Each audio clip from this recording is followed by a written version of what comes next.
Understood. I will bear the Tsaritsa's decree in mind. I don't see what's so awesome about it, though. Does he really think everyone else is as immature as him? I'm not stooping to Tartaglia's level. I thought you might say that. How's your progress? Quite promising, actually. That alchemist Albedo gave me a few ideas. Remember how I asked you to look up some files for me? That stuff on the Nazissenkreuz Institute. René de Petrichor and Jakob Ingold. Alain Guillotin despised René's theories and methods, but he never managed to come up with better alternatives either. So I adopted some of René's ideas.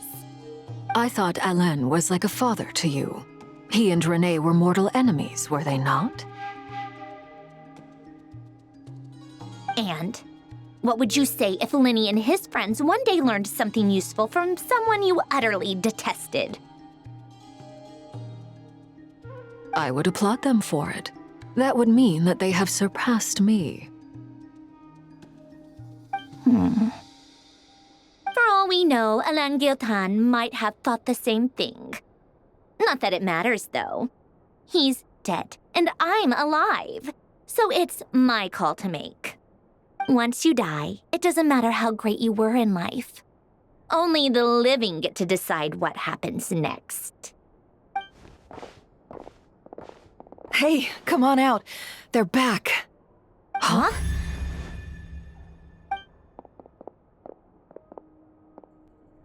You're back? And your head's still screwed on? And you still have all your limbs? What does it look like? Way to keep your composure, madam. Excuse you. I am perfectly composed. Glad you're okay. Yes, it's a huge relief. Worry? Oh, yeah, right. You think we, the Fatui, were worried about you? We were worried sick. Hey! The Traveler and I were already friends. You are free to join this mission in whatever capacity you please, much like your tea parties. It's a laugh a minute with you guys. I must say, I was quite surprised when Mr. Albedo told me he would need no additional aid. We discussed this on our way back as well. I am rarely so unequivocal, but in this case, we had full confidence in Hat Guy. He said he knew what he was doing. Albedo and I pretty much had to just wait outside on standby. Meanwhile, Hat Guy broke into the energy field and rescued the Traveler solo. You didn't have to mention that. Well, I'm thoroughly impressed. You are a force to be reckoned with, Hat Guy. Is she back? Is she really back? Traveler! It's really you! Oh, thank goodness! Paimon missed you so much! You can finally breathe easy, Paimon. It's great to have you back in one piece! Oh, Paimon's been having nightmares the whole time you were gone! Look at them. You know, once you reach my age, there's nothing better than watching a misty-eyed reunion between friends. It's nothing. Same goes when you get to my age, too. I bet Ino and Anefa would be tearing up as well if they were here.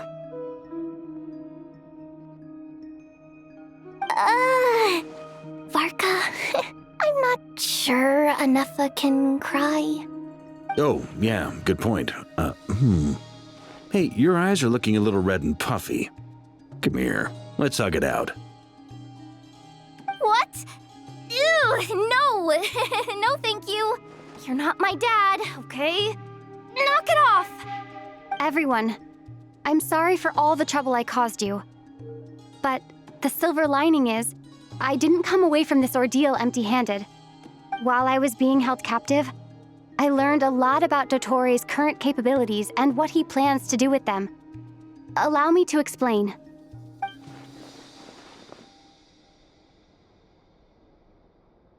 The three moon goddesses were even more powerful than we imagined. No wonder Dottore believes himself to be equal to the gods, maybe even superior. Utter blasphemy. While everyone was gone, Nefer and I made an interesting discovery, and I believe Miss Sandrone has something to share too. Ma'am, perhaps you could do the honors?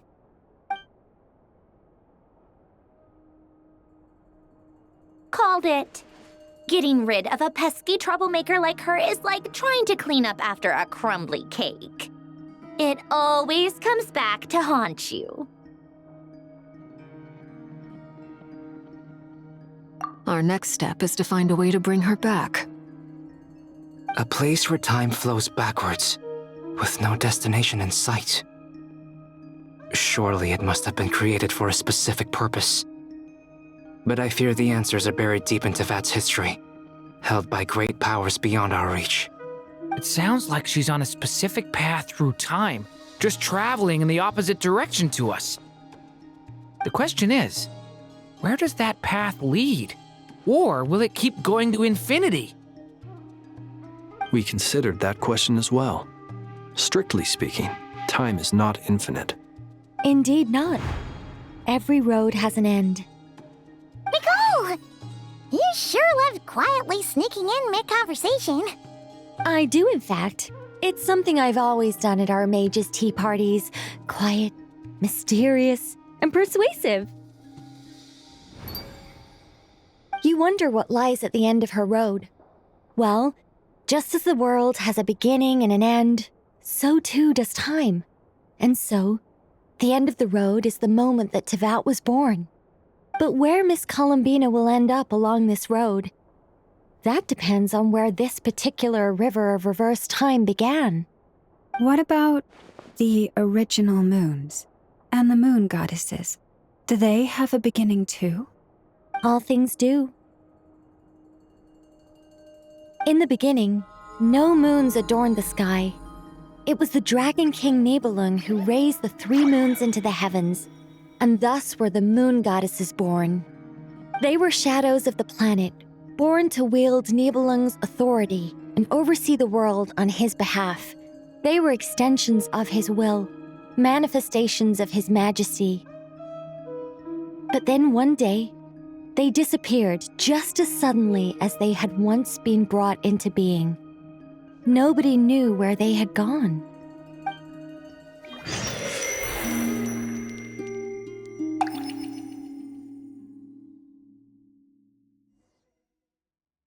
Like I thought, no more paths back to reality have emerged since.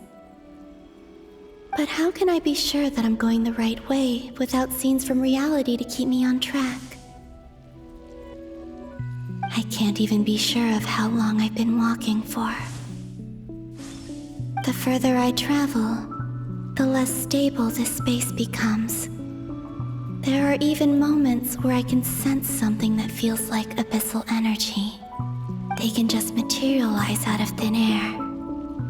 I have to keep my wits about me.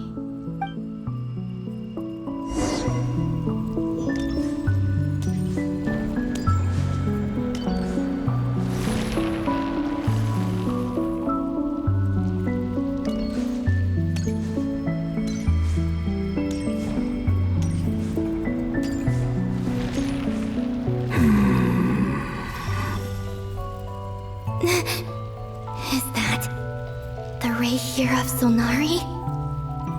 I can't believe he survived. How did he do it?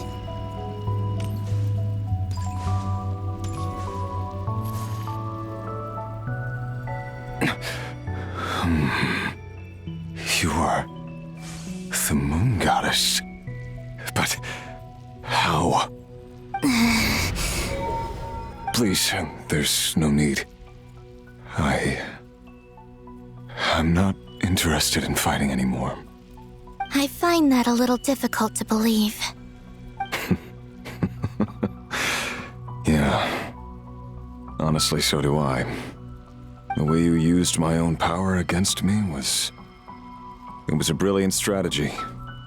And then, in the final moment before I was thrown into this space, I got to see an old friend. Mr. Dainsleif. Right. It was so long ago now. But we were friends once. And when I first got here, I was filled with hatred, remorse, and rage. How I cursed and devoured. I tore everything here apart. I was consumed by the desire to leave this place and have my vengeance. But to no avail. This is a place with no exit. This is the second time I've entered this space. Though I have no memory of the first. I was torn to shreds the moment I entered. But this time I survived. It must be partly because of this new body, and partly because of all the Kuvaki I absorbed in Nodcry. Are you the source of the abyssal power in here? Not all of it. Some is from when I first arrived here and tried to destroy everything. But there was already a degree of abyssal power here before I entered. And like a venomous snake baking in the merciless sun, it tried to slither into my shadow. Tried to? So, you rejected it? Yes. Because after that, the world suddenly became silent for a moment. What do you mean? The voices in my head, they were gone. And then I saw her. Her? Thelindis. My former lover. Never mentioned that she saw a memory of Thelindis leaping into the moon's reflection. More precisely, I saw her afterimage. I'm sure the real her is long gone. She was just an ordinary Conrian. She couldn't have survived here for very long. Anyway, why have you come here? Didn't you know it was a dead end? If I hadn't escaped through the moon gate, my friends would have been in far greater danger. Oh, I see. Because of your power. The power of a moon goddess. What? You'd like to know how I know, wouldn't you? The one who resurrected me said so. I could hear a deep lust for power in his voice. Do you mean... Dottore? Dottore. So that's what he's called. He'd been collecting fragments of my body for a long time. All so that he could resurrect me at the moment of his choosing. I had no interest in his research. But being as corroded by the abyss as I was, we were aligned as far as hunting the moons and recovering my strength were concerned. So that's why the Wild Hunt suddenly became so active in Nodcry. When I left the Fatui in my weakened state, Dottore must have felt that his time had come. Moon Goddess? Could I ask a favor of you? What? I know this is a lot to ask, especially from someone who tried to kill you. If you refuse, I won't fight it. But this is the only thing I desire now. Nothing else matters. What do you want? I'd like you to take a message to Thelindis for me. Thelindis? But... Yes, she's dead. But like I said, I saw her afterimage. I can sense that some part of her soul remains here. Far, far ahead. Why don't you go and speak to her yourself? I can't. I don't know why, but I can't move freely in this space as you can. All I can see is a glimpse of her walking away. Just like the moment when I last saw her in life. In return, I will clear these abyssal obstacles for you. No, not in return. I'll clear them for you, whether you want to help me or not. It feels like something I ought to do. Why? Yeah. Why, indeed. I've been asking myself that question a lot recently. Why did I do the things I did? I'm tired tired of it all. Tired of the person I became. People used me. And then I turned around and started using others. I hurt a lot of people. I think I grew tired of it long ago. But I wouldn't admit it to myself. And ultimately, that's how I ended up here. What do you wish to tell her? All of it. My past. My mistakes. Everything that happened after we were separated. Is it okay if I give her the abridged version? Yeah, I'm sure there's plenty you can skip over. Just tell her the important parts. Whatever you think that means. Like the part where you relentlessly tried to kill us? It's up to you. Love demands honesty. But my relationship with Thelindis was built on lies. We hid too much from each other. But after living my whole life in the shadows, I don't want to hide anything anymore. I will do my best.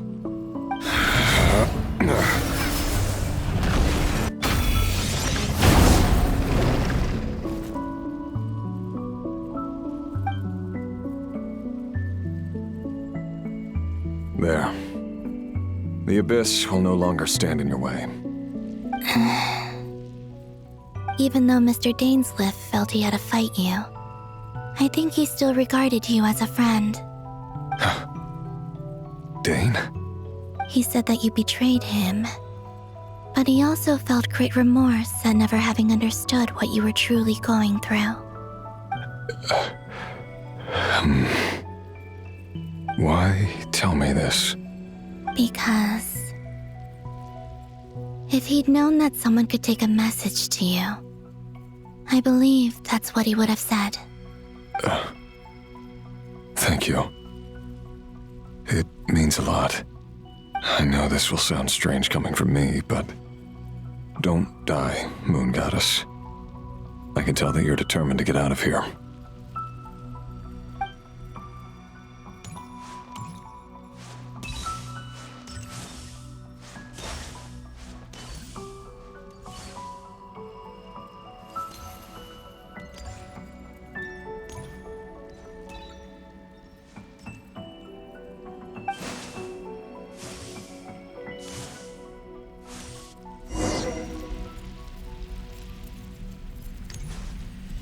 He kept his word.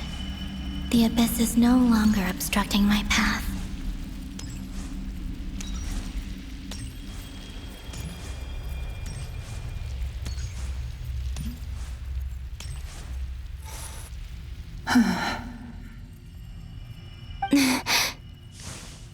Is that the Lindis?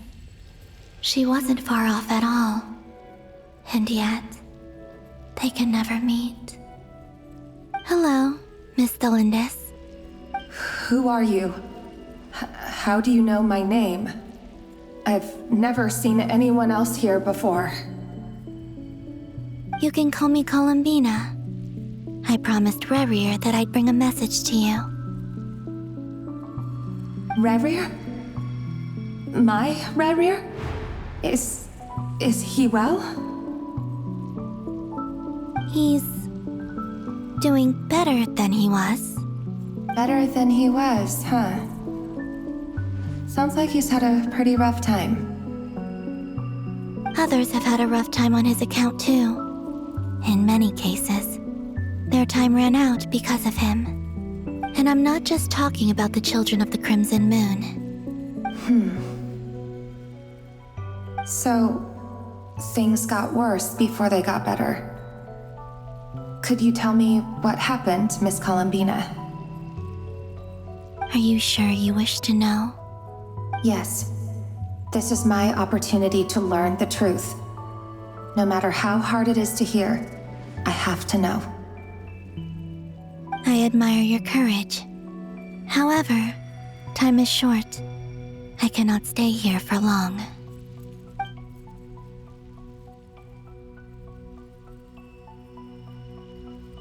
Rayrir had seeds of hatred in his heart, and many people nursed them for their own ends. On some level, everything he did was to try and find a way to see you again. But in the end, he came to regret his mistakes. He wanted to apologize for hiding his past from you. Beyond that, he did not say specifically what it was he wished to convey to you, but I'm sure that you've always been on his mind. You are what has kept him going over all these years.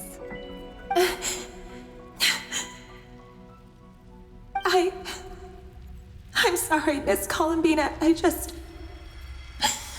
is so upsetting. I'm not sure how to put my feelings into words. It's all right. I understand. Well, that's everything from me. So, I guess I'll be... Wait. One moment. Time flows backwards here. The road ahead only leads further and further into the past. I know. I intend to reach the end of that road. Without a moon marrow, without the 3 moons' power, you won't make it far. Wait, unless... Are you one of the moon goddesses? You could say that. I see. I often think to myself, if life is like a train ride, why haven't I reached the terminus? Where am I even going? And it's not just me, it's this whole place. Wherever it is, it seems like it's existed forever. It's such a mystery. Where is it going? I must seem so ridiculous. I can't answer these basic questions, and yet I jumped right in here without hesitating, only to be torn apart the moment I entered by powerful energy currents. Only my soul remains now. Thinking back, I was suddenly overcome with fear and terror in that moment. Perhaps I too became bewitched by the abyss. I may have been the leverage it needed to control Rayrir. I used to be a researcher at the Universitas Magistrorum in Conria, researching the iridescent moon's marrow. Eventually, I came to the conclusion that time in here flows in reverse. Rayrir was one of the Vinster King's retainers. With me, he was in an impossible position. It plagued him constantly. I wanted to help him escape his lot in life. I wanted him to be happy, so I thought I'd use this place to return to the past. At the time, I thought I could just go back to the day that the Vinster King first found the prince. It was only after meeting the prince that the Vinster King started going too far with his research into the abyss. That was the day all of our woes began. I thought I could stop the king from ever meeting him and solve everything. I couldn't kill the Vinster King himself, so I had to find another way to save Rayrir. That's why I wanted to go back, to kill the person who had brought new possibilities to our realm. I'm sure it was a futile endeavor, but the abyss probably enhances the basest human desires. So I naively hoped I could change everything. But I was simply too weak, like a speck of dust against the whole universe. Look at me. I didn't even survive the journey here. Not physically, at least. I know I'm never getting out of here, but you're different. You can make it, and I want to help you. I owe you that much. How do you plan to help me? Have you noticed the golden energy that exists here? Based on my past research and my observations since coming here, I believe they carry you forward faster. I can share what I've learned and help you understand the pattern in which this energy appears.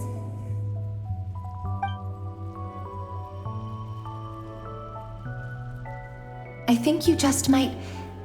Now, I know you will be able to change the past. Also, I've been speculating about where this space ends. The documentation was scanned, but from what I know of the legends about the moons, the oldest ones seem to begin with Nibelung, king of dragonkind. I have no way of verifying any of it by this point, but if it's true, you might be able to reach that era if you keep walking. Understood. Thank you, Miss Thelindis. I'm the one who should be thanking you. If you hadn't entered this realm of everlasting death, what use would my deductions be? Thanks to you, they have some meaning. About Rayrir, I'm so sorry for everything. It wasn't your fault. That's not true. Because we both feared bringing trouble upon each other, neither of us ever told the truth. And that dishonesty sealed our fates. But enough about that. I wish you a safe journey, Miss Columbina.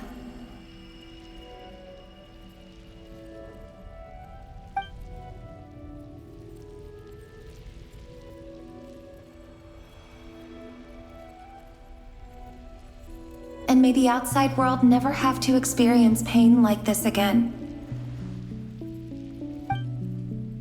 Rayrir, you're there, aren't you? I cannot see you, because you exist in the future. I expect we'll be trapped in this prison of space-time for all eternity. But please, gaze upon the past, and then sit for a while. Let's find a place to sit down together, just like we did when we first met.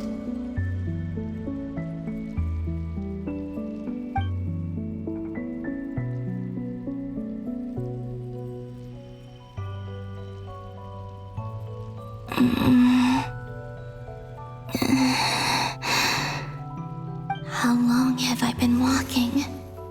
How much further till I reach the end? Is there even an end to be found?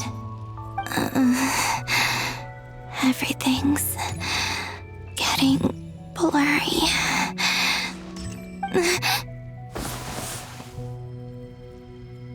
Huh?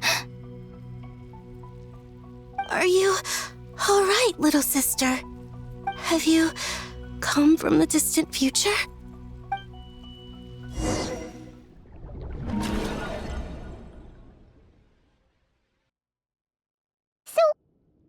Exactly did the moons just disappear? Shouldn't it be a little harder to get rid of major creations like moons? The world is a vast and ancient place.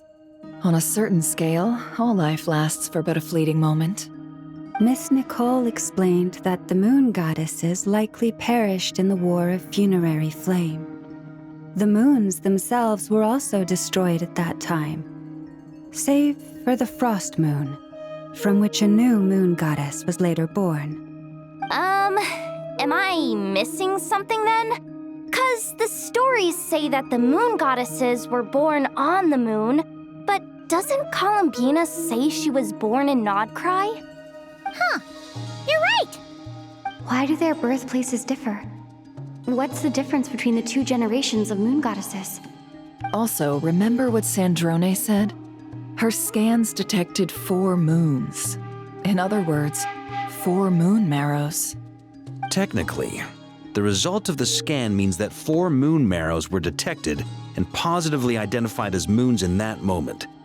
In other words, this piece of information alone isn't enough for us to know how Miss Columbina is doing right now. Yep, we have no way of staying up to date on whether she's dead or alive. She's on her own for now. But at least she's trying her best to get back to us. Yeah. She's a tough cookie. And a sore loser, too. We have to trust that she'll find a way. Because we really need her power. As much as it pains me to say it, we've got no chance of beating Dottore in a straight-up fight. He's much too powerful. It wouldn't even be close. That maniac is going to devour everything in his path until he reaches us. We need to find someone or something that can stop him before he does anything worse. I'll be frank. Our only hope of defeating this false god is with a real moon goddess on our side. I'm not just saying this because Columbina's a friend and I want her back safe and sound. It's just the truth. And I know that even she was no match for him when he attacked, but I don't have a better solution. We're not giving up on saving her, whether she can defeat Dottore or not. Right. Don't worry, Miss Sandrone. We're all aligned on saving Columbina. No one's trying to argue that we can only justify saving our friend because it will help save the world. This is about multitasking. We want to save both. So, she's more than just a moon goddess to you guys? Absolutely. Duh! She's part of the gang! And you are too, you know. Yes, I know. You don't need to labor the point. I knew that the moment I came running over with my documents that I was part of the in-group. I mean, if Arlecchino can fit in, I certainly can. Anyway, as for how we get Columbina back, I've been working on it constantly. But I think I'm still lacking certain information about the moon. I'd probably get there if I could continue my calculations, but the problem is, I've run out of computing power. Computing power? You mean you need more energy? No, the issue isn't energy, it's processing power. There's so much data to get through that the whole process has just ground to a halt. That's a tricky problem. René de Petrichor of the Nazissenkreuz Ordo once foretold the fate of the world. But I don't know how he did it. My guess is that he used the primordial sea's power. However, that won't work for me. His methodology was vastly different from my own. What's worse, they're incompatible. And to top it all off, we can't even leave Nodcry. Ugh, this is so annoying. If I'd known we'd run into a bottleneck like this. Well, no, the design bureau's a bust as well. Curse that Dottore! Couldn't have made this harder for me if he tried. Oh, what do we do then? How about we grab a bite to eat and take a break? Maybe something will come to mind after you've cleared your head. You don't get it, do you? I'm trying to calculate the fate of an entire world here. And I need accurate results, not big prophecies. Where the heck am I gonna find the computing power for that? Ahem. Anyway, time to shelve the discussion on technical difficulties. Being a killjoy isn't very ladylike, after all. Either way, we've done what we can. Rest well, everyone. Remember to let us know if anything new comes up. Hat guy? Is he hinting that we should talk outside? Let's go somewhere a little more private.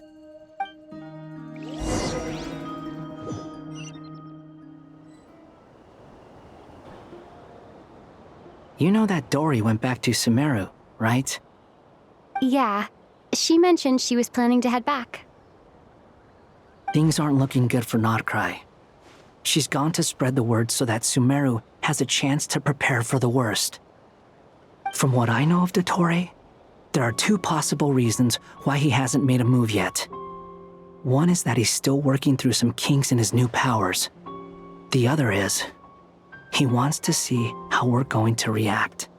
He'll easily devour everything eventually, so I guess he's in no rush to make it happen. The first false god he made was me. Now it's his turn. Even though my records were erased from Irminsul, Dottore's ideas haven't changed one bit. He once told me that becoming a god was like turning yourself into a hungry wolf or giant serpent to devour the moon. Clearly, he began studying the moon goddess's powers long before he even tried making a god. He's always wanted to get his greedy hands on divine authority one way or another. And in the end, He devoured the moon where I failed. In the desert of Sumeru, there is a chessboard built by King Deshret, also known as Al-Ahmar. I don't know if it was a real game, or if he was just trying to challenge his servants and citizens in some way. But creating games and setting rules, gods do that as a matter of course. That's the kind of power Dottore craves. Now he has the Trilunar Authority.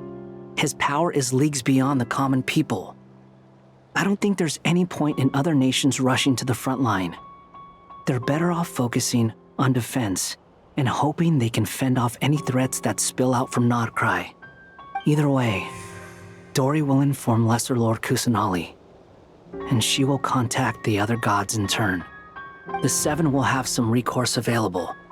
If nothing else, their protection should keep the rest of the world from descending into chaos as quickly as Nordcry has. So on the bright side, even if Nordcry is doomed, your friends in other nations won't be in any immediate peril. That's good to know. But I'm not ready to give up on Nordcry yet. There's a word for people who refuse to let anything go. It's called being greedy. Maybe it sounds greedy to you, and probably naive too. But whatever you call it, that's what gives me the determination to keep fighting. Battles are fleeting, but the will to fight is a long-term commitment. Give up for even a moment, and your resolve will shatter. Why do you always feel the need to do the right thing? No one is born to be a savior. I mean, who's gonna criticize you if you fail or give up? Don't take this the wrong way, but Dottore said something similar to me. I guess the Fatui attracts people who don't believe in saviors. Not necessarily. It's less about belief for me. I just want to know how determined you really are. After all, I don't owe anything to anyone else here. Only you. You look kinda worried. If your arch-nemesis was about to achieve their ultimate goal, I think you might feel a little worried too. That's true. Dottore is about to become an omniscient, omnipotent deity. That's gotta be a bitter pill to swallow. Still, you're calmer than I expected. Obviously. I have to admit that my past self was a reckless fool who misunderstood not only the point of revenge, but how to achieve it.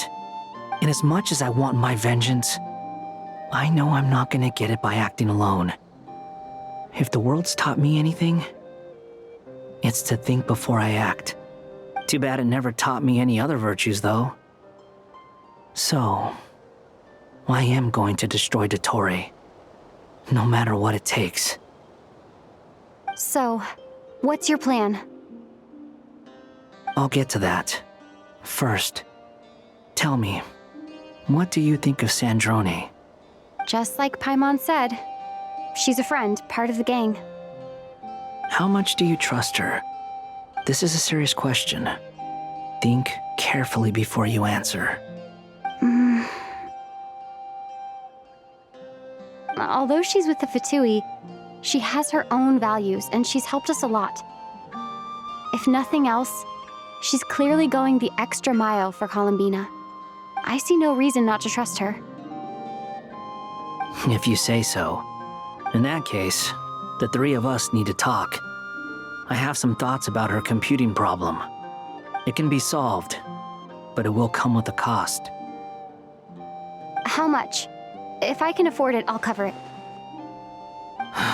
Sometimes your heroism really backs me into a corner. You know that? Come on, let's go talk to her.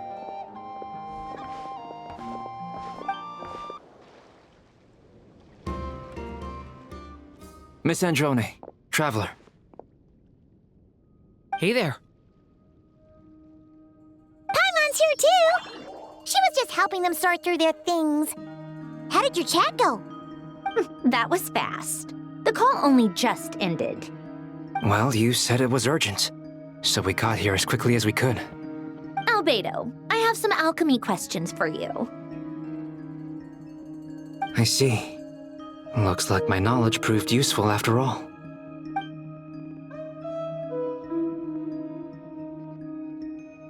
If I might ask, what is the end goal for the modified formula you'll be using?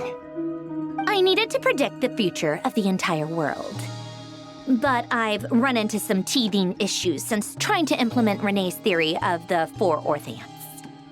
I see. I'll have a look at it. Still, computing power is the real issue here.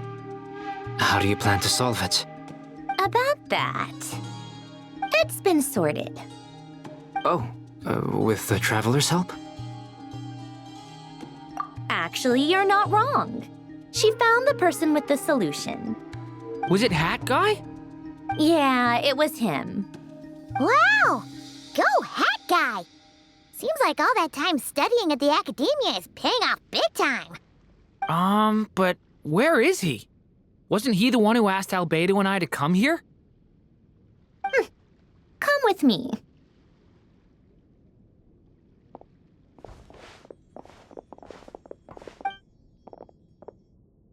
Hat Guy? What's happened to him? Hat Guy! Can you hear us? No response. I guess he's in hibernation. Hat Guy mentioned that he was a puppet. It seems that his functions are currently shut down. I presume this has something to do with the solution to your computing problem. That's right. He and the Traveler came to see me. Wait, what? You have a solution? Would you calm down? Why do you always react so hysterically to everything? Excuse me? How would you know? You shouldn't be so quick to judge complete strangers. It's very bad manners. Oh, please. It doesn't take that long to figure out that you have a temper. Where does a mere student get that kind of confidence? I've actually published more papers than you. Not that status counts for much. Even Paimon's applied for academia admission. Huh? Are you serious? See? This is why I can't be bothered to explain myself. She recognizes no one's skills but her own. Okay, fine. I'll hear you out. So, tell me, how do you propose to solve my computing power problem? This world itself is constantly processing all kinds of information.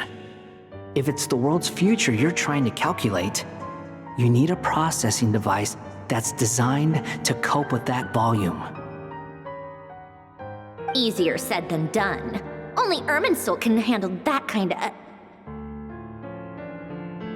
Wait, is that what you're suggesting? But surely we can't just plug my formula directly into the ley lines. You should be able to tell that I'm not human, right? Yeah, I noticed. The technology, though, seems pretty ancient. Very different from Fontaine's. It's a completely different system. Conrian, to be precise. I'm what they would have called a puppet. Puppets need an energy source and processing power. The artisans who built them sought out the materials most suited for that purpose. You? Do you mean... The Traveler and I have talked it over. She's willing to vouch for you. So, I'll allow you to borrow my core for your calculations. It was built using wood from a silver-white tree, which makes it a small part of Irminsul. Conrian technology and Irminsul wood. Who in the world could have built you? Are you sure about this? A puppet without its core will cease functioning completely. And if it's left in that state for too long, it might not recover. You could die if you do this. You do realize that, don't you? I can put 2 and 2 together, yes. No need to rub it in. I won't lie to you. This has never been done before. I cannot guarantee your safety. Doesn't matter. I'm prepared for the worst. Did you two actually talk this through? Is he... Are we really considering this? Yes, we discussed it. The bottom line is, he trusts me and I trust you. Let's give it a shot, shall we? Honestly, I have no clue where this kid even came from. But for whatever reason, he lent me his core to use in my formula. I'm very close to finishing my calculations now, and the core is currently in use. So I'm sorry, but I can only show you a sketch right now. This is what the core looks like. A silver-white branch. It certainly matches the legends told about Irminsul. Is Hat Guy gonna be okay? He's not gonna die, right? Right? In theory, he should be fine. As long as we put his core back in time. Beyond that, all I can say is that I'll try my best to avoid risk and make sure the core doesn't sustain any damage. I think I know why you called us here now. Someone needs to watch over his body and make sure it's protected until the process completes. Correct. He said that the only ones he trusts here are you two, and the Traveler. And the Traveler will have other work to do. He will have our undivided attention. Aw, Hat Guy. On a more positive note, things are progressing steadily on my end. I'll call everyone in for a meeting once the results are out.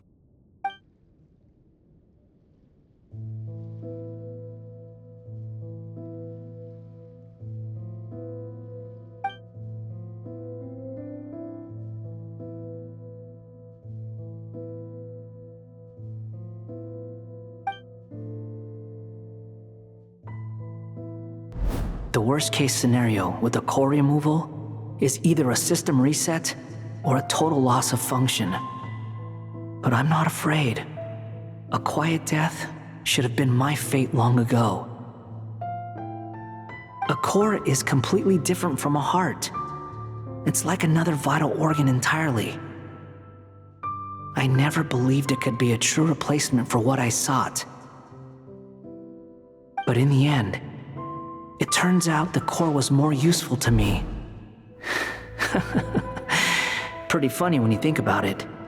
It's like the punchline of my entire life. Do you think there's any difference between a puppet and a human? If not, then this would just be another samsara. I have already experienced both a past life and a next life. Part of me wonders whether I'm only capable of making this decision because I've become a real human. What's with that expression? Isn't this a good thing? Sandrone will succeed, won't she? She has to. She will. We all have to persevere until this is over. That's right. And I'll protect you all until the moment of victory arrives.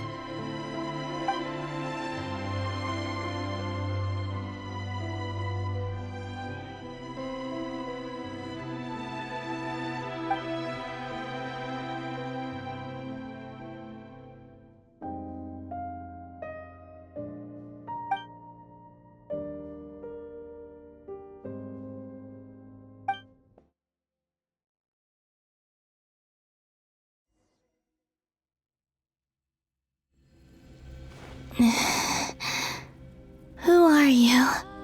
Call me Sonnet.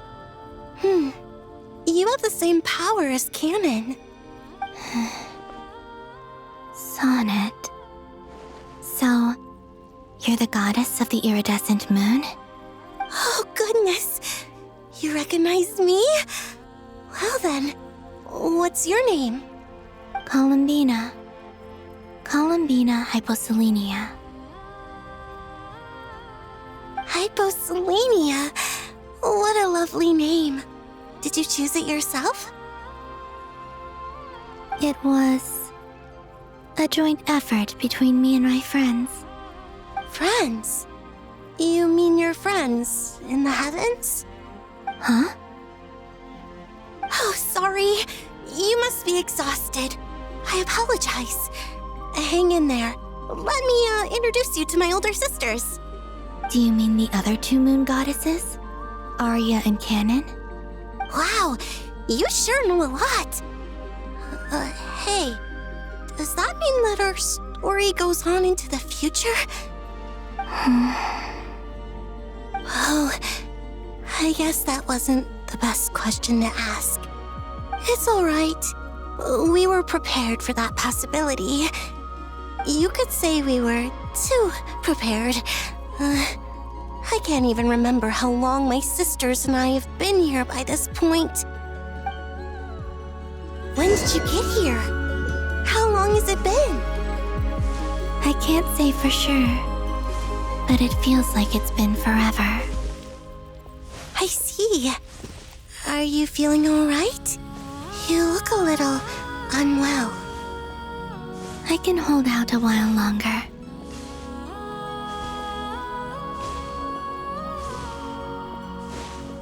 We don't have far to go. The place where my sisters and I are based is just up ahead. Don't worry, they're both really nice. I'll introduce you.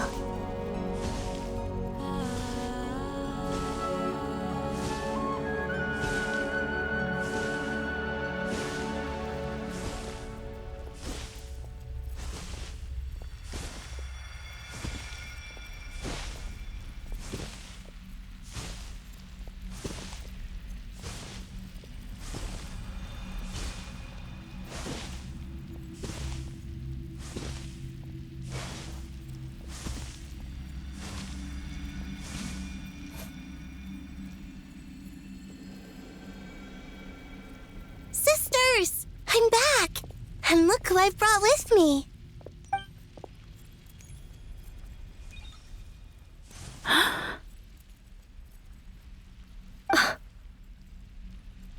It's our lovely little sister, born in the far future. The pleasure is all mine.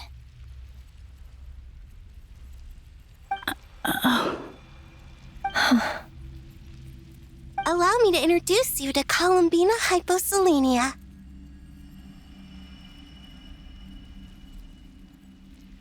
This is Arya, the goddess of the eternal moon. And this is Canon, goddess of the frost moon. Canon, don't you think Hyposelenia's power is similar to yours? Hello, Columbina. I apologize for our startled reaction just now. And please, forgive our little sister if she's been annoying you. She tends to talk a lot. It's fine. You seem shy. Don't worry, Columbina Hyposelenia. No one can hurt you here. Could you tell me where here is? Please. I must know.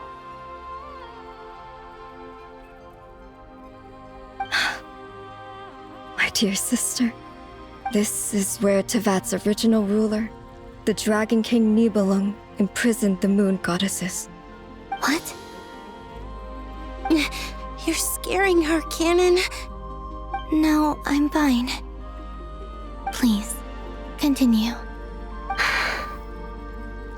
Nibelung, our original master, created us in the distant past to maintain Tevat. But he left this world and traveled into the dark universe beyond, to explore worlds vaster still. Day and night, we fulfilled our duty in the heavens, until the day that the first descender arrived. The great ruler of the firmament. The heavenly principles. Is that what later generations call them? I see. But we did not reject them at first, nor did they seem to harbor ill intent towards this world. We coexisted in peace. They were like a guest in our home. Slowly, however, we came to realize that our guest had a growing desire to change. and dominate the world. And you didn't stop it? No. There was an order to the rules they set up that Nibelung never taught us. We wanted to know if this order would bode good or ill for Tivat.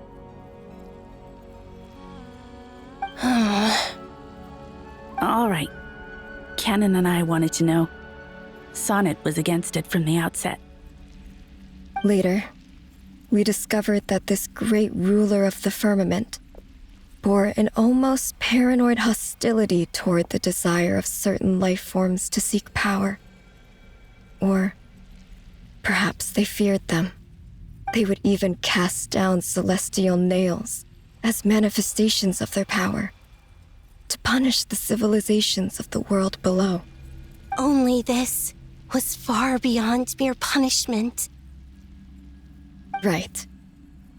Their rules brought order, but the price people paid for merely testing the limits of those rules was far too great. I did everything in my power to help the punished escape catastrophe, but still, too many lives were lost. The ancestors of the Frost Moon Scions were some of the ones you helped. But just when we had decided to take countermeasures, the Dragon King, Nibelung, returned. And so began the War of Funerary Flame. So, that's the name the world gave that war in the future. Well, who won in the end? As far as I know, the Heavenly Principles won, although it came at a great cost. They remained in Tivat, where they continue to rule to this day. And the world's original master, the Dragon King Nibelung, was destroyed. And what of the moons? Are there still 3 moons in Tivat's skies? You can tell us the truth, Columbina. We know we are but remnants of a bygone age. We are prepared for the answer. Only the Frost Moon remains. But it has been cast beyond the false firmament by the Heavenly Principles. The eternal and iridescent moons were both shattered during the war. So death finally came for us in the end. Sonnet.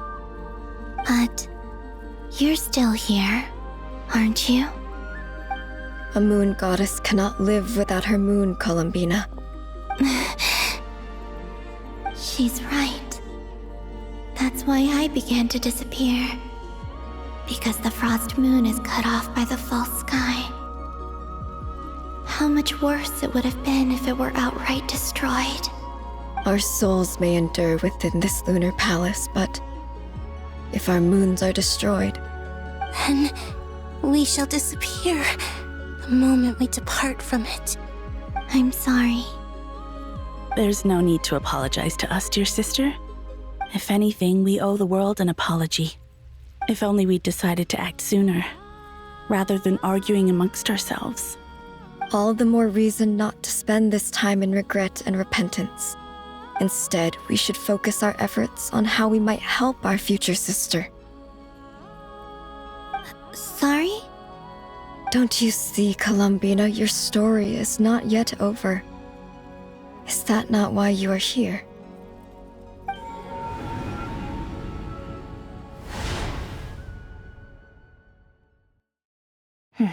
It's done. Initiate numerological array. Continue running primary process. Calculate the world's fate through extrapolation. And identify nodes of potential change. Secondary process, scan for moons. Still 4. The number of moon marrows hasn't changed. Wait, let me think. Is it possible that there's something I've been misunderstanding about the moons all along? Variables. Variables in the world. I know where potential variables within the world come from. So what about the moons? Are there any variables there? Like their life or death, for instance. What if being alive or dead makes no difference to a moon? But that's so strange. Even immortal gods can die. Why would the moons alone be? Wait! I've got it! If alive or dead is considered a variable, we might have had this wrong the whole time. No one ever said that a moon marrow equals a living moon. We just made that assumption ourselves. Initiate secondary process. Scan again, this time filtering out interfering perimeter, moon marrow. I don't care if they're natural or artificial. Get them out of my search results! Why? It says 3 moons still exist in Teyvat, even after excluding the moon marrows. But we know for a fact that 2 of them are dead. Redo the scan. Narrow the results to living moons and real moons. No, scrap that. Narrow it down to moons that have lunar authority and remain alive. Why? Why is it still 3? What is this, Columbina? Has the world lied to us? Or are you the one pulling the wool over our eyes?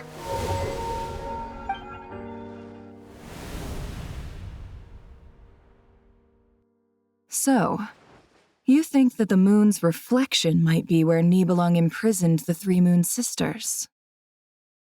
Yes, it would explain a lot, such as why that space would respond to a moon goddess's power, opening the moon gate at her command. It would also explain why Miss Columbina has been unable to leave, and why time flows in reverse there. In the messages she sent, Columbina promised us she'd find a way to return, but we have no way of knowing how, when, or where this might happen. The fact that she still has yet to reappear in this world indicates that returning from that place is no easy feat. We cannot afford to simply wait for her. So you're saying, if she could return by her own power alone, she would have done so long ago. Yes, she certainly wouldn't leave it to this late stage when it's so touch and go. I've been giving this some thought, and I've come to believe that Luanatar might be an anchor that she left behind, as a sort of future waypoint. This could also explain why Luanatar is always by the Traveler's side. Sounds like a plausible theory. If that's the case, there must be some criteria we need to fulfill to allow Columbina to return to the present. The question is, what could they be?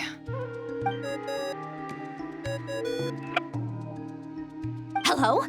Listen up! This is extremely important!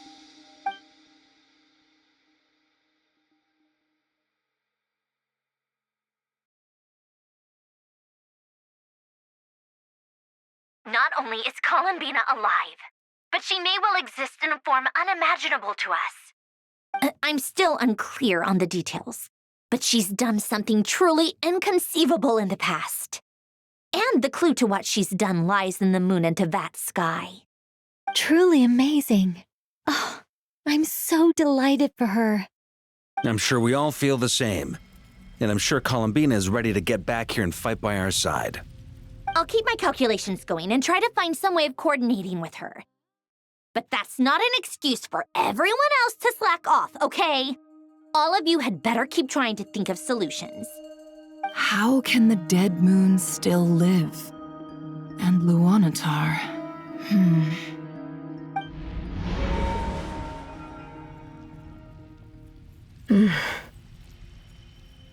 It's hard to believe that's what will happen in the distant future. Our authority is linked to the most fundamental rules of Teyvat. I suppose it's no wonder that many would covet that power. I didn't realize that when you said friends, you meant people who live down in Teyvat. That's so lovely. I always wanted to go down there and have some fun. Have you ever tried leaving this prison? Of course. Between us, we've tried everything. But no matter where we go, this space will eventually bring us back here. It's like the center of a whirlpool. Everything ultimately converges here, at the moment when Nibelung imprisoned us. In that case, Have you tried using any of those pathways that connect this space to the real world? Sorry? What are those?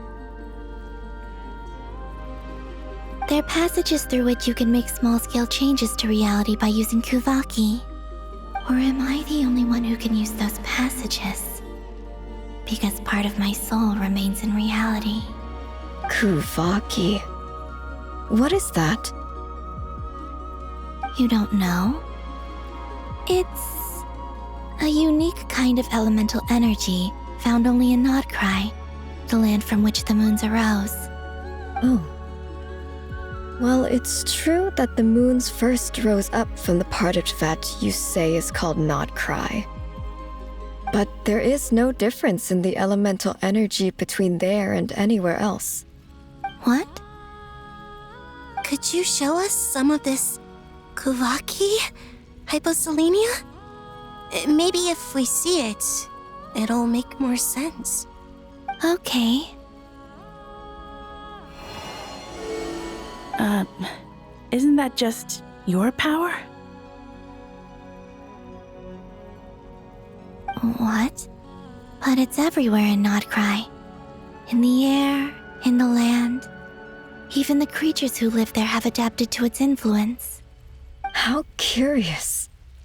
This Kuvaki certainly did not exist anywhere in the world before we were imprisoned. Let alone influence living creatures. So, how exactly does it affect them anyway? Can they float in the air like us? This is so strange. Why would their reality differ so much from mine? Columbina, you're looking for more than just a way out of here, aren't you? Yes. If I am to help my friends, I will need trilunar authority on par with that of our foe. You mean... you'll need our power? This sounds extremely risky.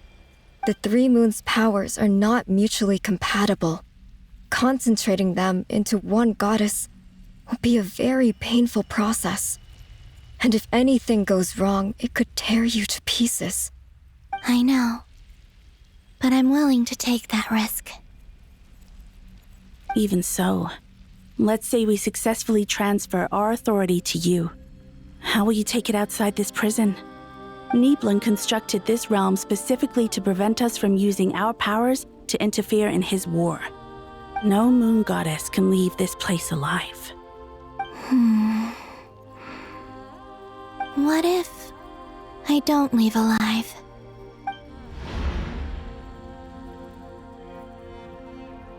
Where do we even start? How are we supposed to figure out what we're meant to do to help Columbina?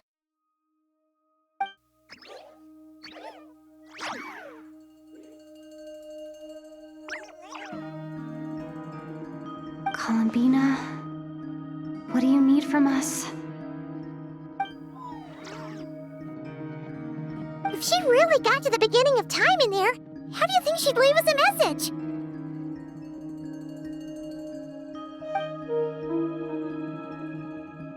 You don't think she'd write it down on a stone tablet somewhere in the hopes that we'd find it, do you? Seems unlikely.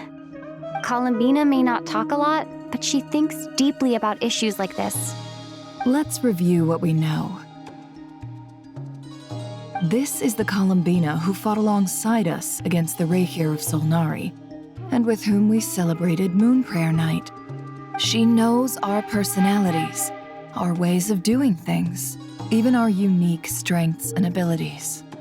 So, if she wanted to tell us something from a long, long time ago, what would she do? Oh.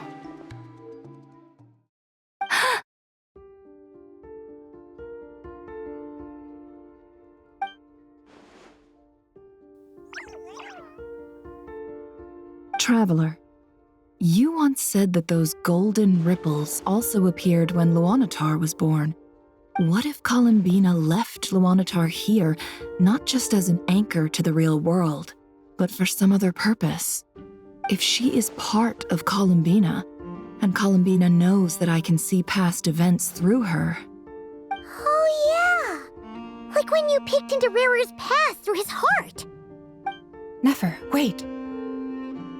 If you're right about this, and you can really see past events through Luonnatar, your eyes, they'll... Oh, I know.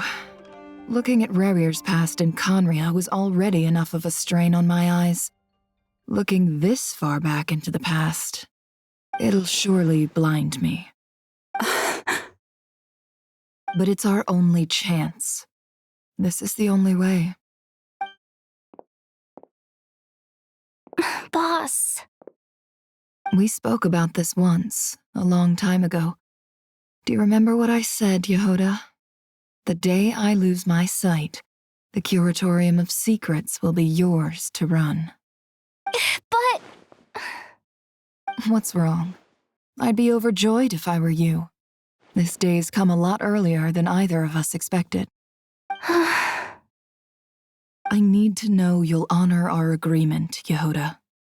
Promise me. Yes, Boss Neff. I promise. Are you sure you don't want some time to think this through? What is there to think through?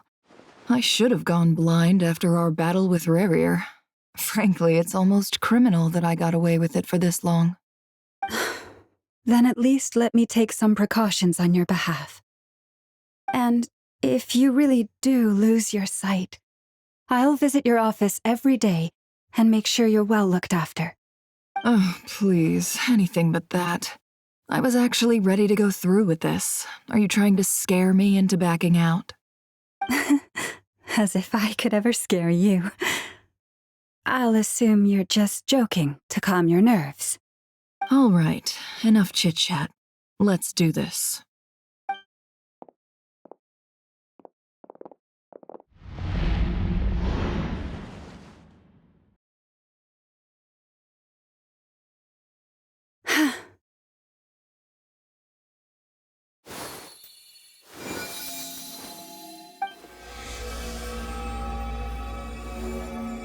All done.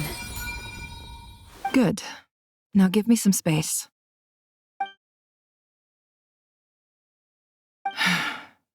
Come on then, little one. Show me what happened in the past.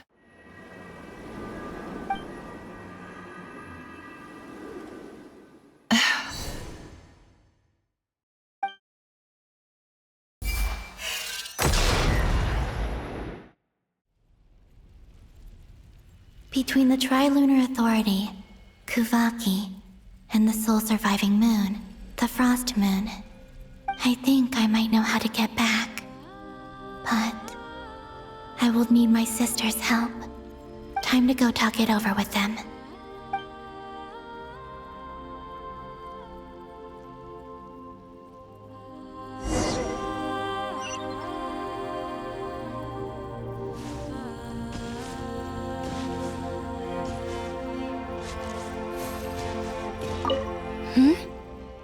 Have you decided what to do? I hope it's not too dangerous. You really scared me when you said that thing about not leaving here alive. Come on, let's go find the other two.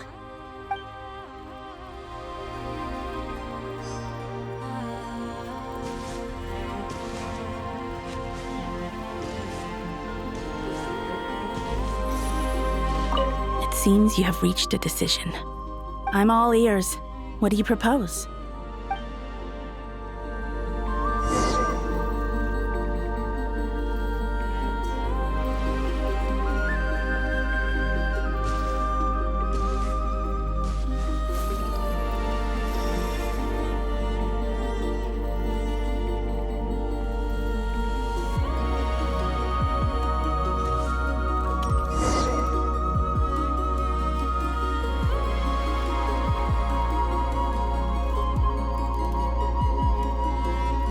Have you figured it out, Columbina? Tell us, how do you plan to leave this place? I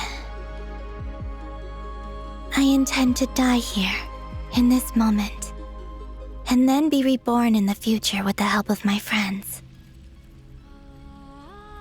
What? What are you saying? How can the dead be reborn?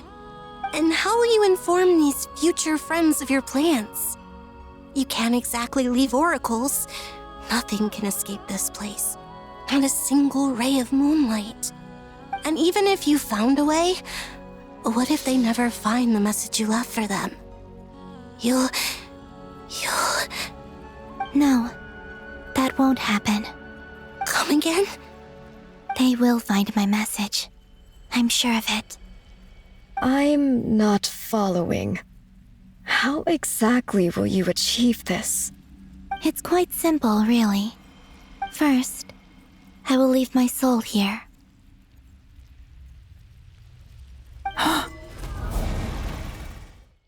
I see it. Your soul? You mean your divinity? Yes. I once left a portion of my soul in the future. One so small that this prison barely noticed anything. In this very moment, she can resonate with my soul across time. When the time comes, I believe that she can serve as an anchor to pull my soul from here back to the future reality. Just as gravity connects the world to the moon. Exactly. In the future, where I came from, the moon has been cast beyond the false sky, but I can still feel that it is there. In a similar way, I can feel a connection to the soul fragment I left behind even now. My friends can use it to detect my presence.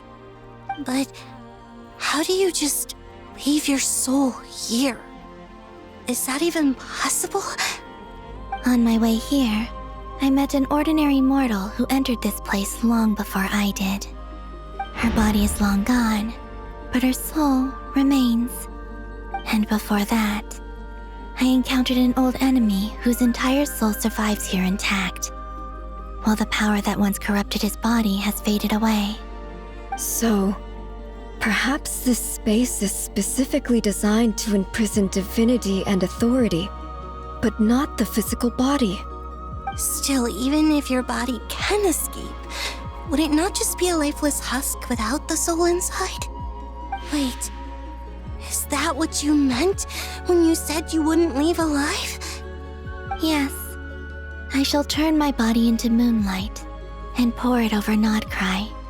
That power shall protect the land and quietly blend into it, awaiting my soul's return in the future. However, I cannot do this on my strength alone. I would need your help to do this, so I'm humbly asking for your assistance. Oh, dear sister, you need not be so formal. As I said before, we are but remnants of a bygone age. You, on the other hand, were born alone in that distant future, and you have walked a long and lonesome road since then. How could I bear to let your story end here in this dungeon? Don't forget, we are your sisters, your family.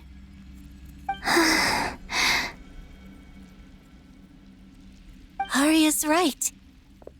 Actually, I've always wanted a little sister. Can you imagine how it's been for me? Getting nagged by two older sisters all the time. Now, I finally get to be the big sis.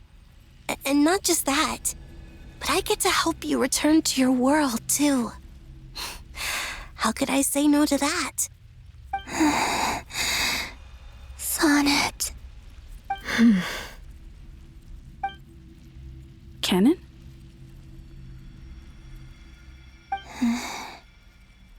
I'm sorry. I know this is a bold request. The Frost Moon is rightfully yours, and it remains intact. Oh, no, please, don't misunderstand me, Columbina. I was just thinking back on the years that the three of us once spent together. You cannot imagine how happy I am to hear of the future world you describe. The Frost Moon Scions, your lovely, kindly friends. For the three of us, whose purpose in life was to maintain the peace in Teyvat. It is a great relief to know that the people of this world live in such an abundant future. If your plan can save them and save Notcry, I will gladly give you all that I can. Besides, the three of us have been together since the day we were born. I could never abandon them to live on alone without them. Canon. Still, I do have one question I would like to ask you before we proceed. Certainly. What is it? Why do you cover your eyes?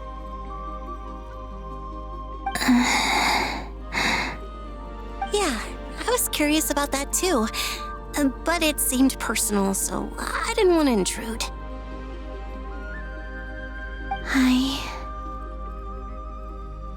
There was a time when I refused to look upon the world. I believed it was full of nothing but lies and falsehoods.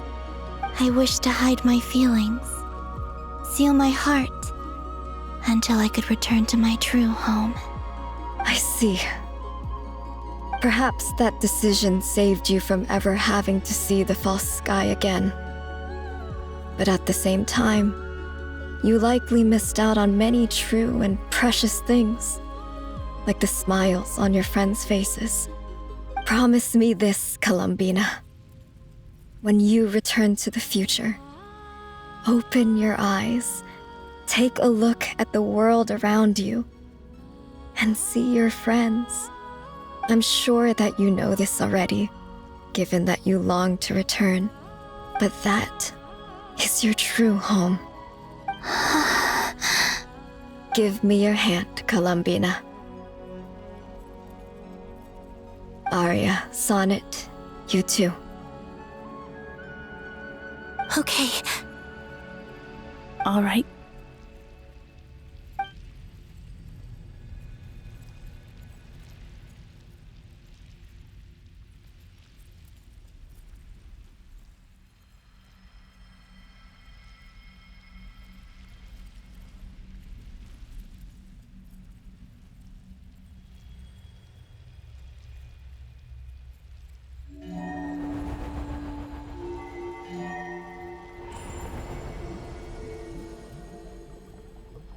We once were the song sung for eternity, but now it is you who must continue to sing.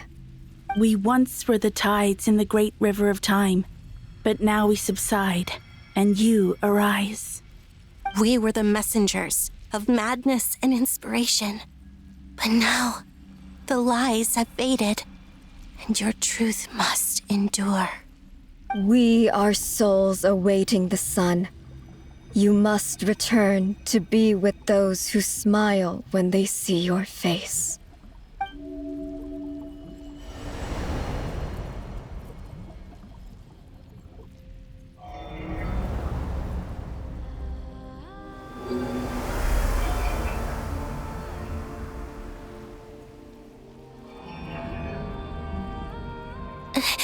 Is it done?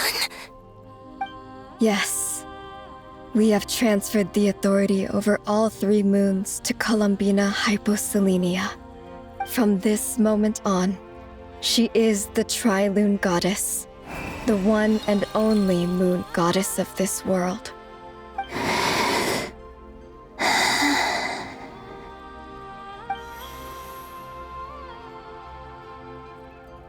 Thank you. Thank you, my sisters.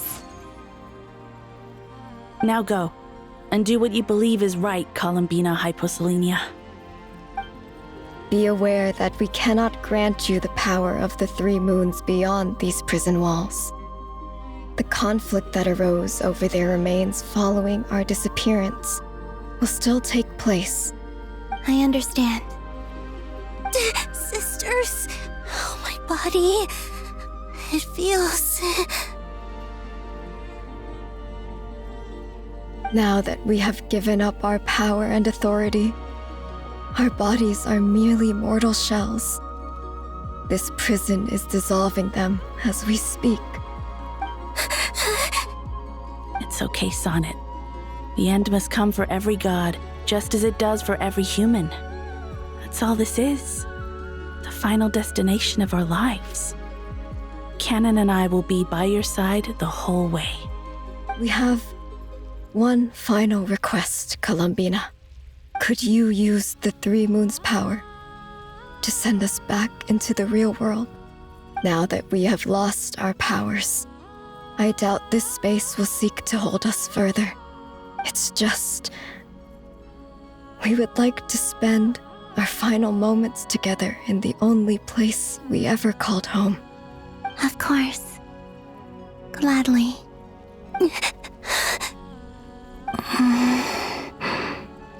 Sonnet? Yes? Don't... I wish I could tell her not to give in to the abyss. Not to be afraid.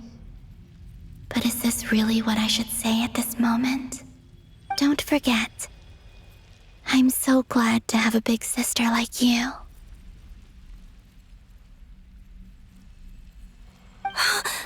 No, Hypo. Thank you. I'm okay. I'm not afraid. As long as my sisters are with me, I won't be afraid.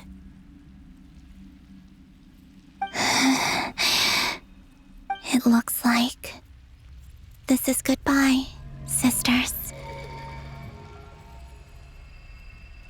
Goodbye, Columbina. Take care of this world in our stead. I will.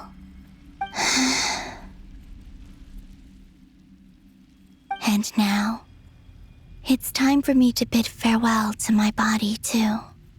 May it become the moonlight that keeps Nodcry company through the long years ahead. So this is why Nodcry was not always home to Kuvaki. It only appeared after I poured my body out upon this land, and only this land. Kuvaki responds to me because it is me, my body, answering the call of my soul.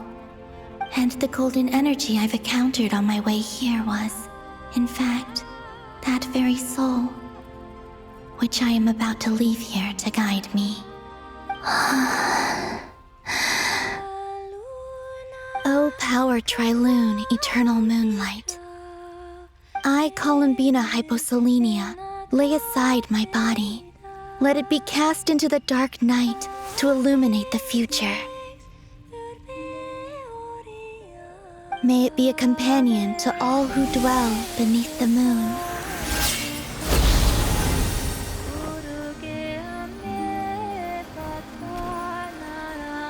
Until the time comes for me to return home.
Were we even allowed to see that?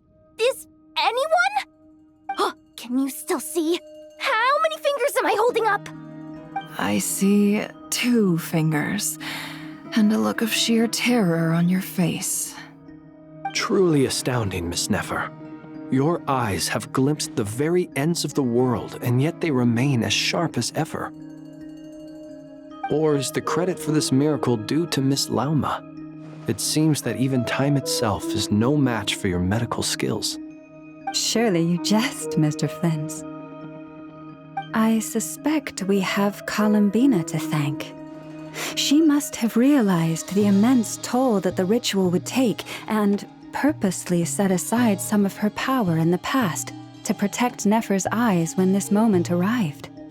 There is always a great price to pay for witnessing the truth, but it seems that this time, Columbina has shouldered that burden on our behalf. She chose the perfect method of getting a message to us. Though her eyes were always shut, she was clearly so perceptive. She knows us well. She knew exactly how we would think and what we would try. Despite being separated by time and space, we're seeing the same possibilities and seizing the same opportunities. We still don't even know if she's okay right now. But as long as there's a chance we can do something, we'll fight to make it happen. We'll get you back somehow, Columbina.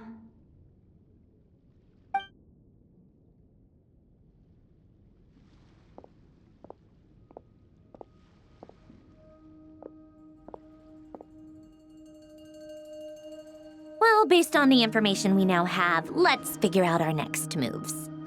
Thanks to these gentlemen, we have a much clearer picture of the situation with Dottore. The civilian population has been moved to safety, so we no longer need to hold back. Miss Androne, how are the calculations going? So far, so good. I'll keep seeing how far I can push the system, though. Can't have Hatman being powered down for nothing. There's still a long road ahead. Where should we begin?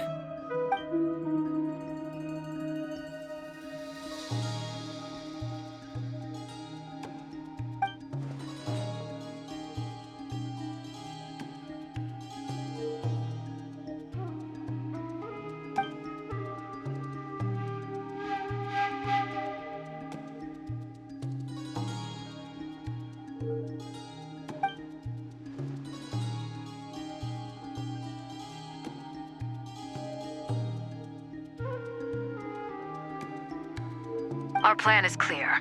Time is short, so let's get moving. There's just never enough time, is there? Time is the bane of my existence. Ugh. Anyway, I'm gonna get back to work.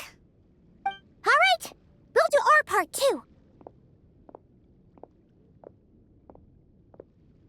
Yeah. Albedo's theory says that elemental energy can dilute the light realm's power, but I'm no expert in building elemental defenses. Sounds like something out of the advanced elemental theory section of the library. Whew.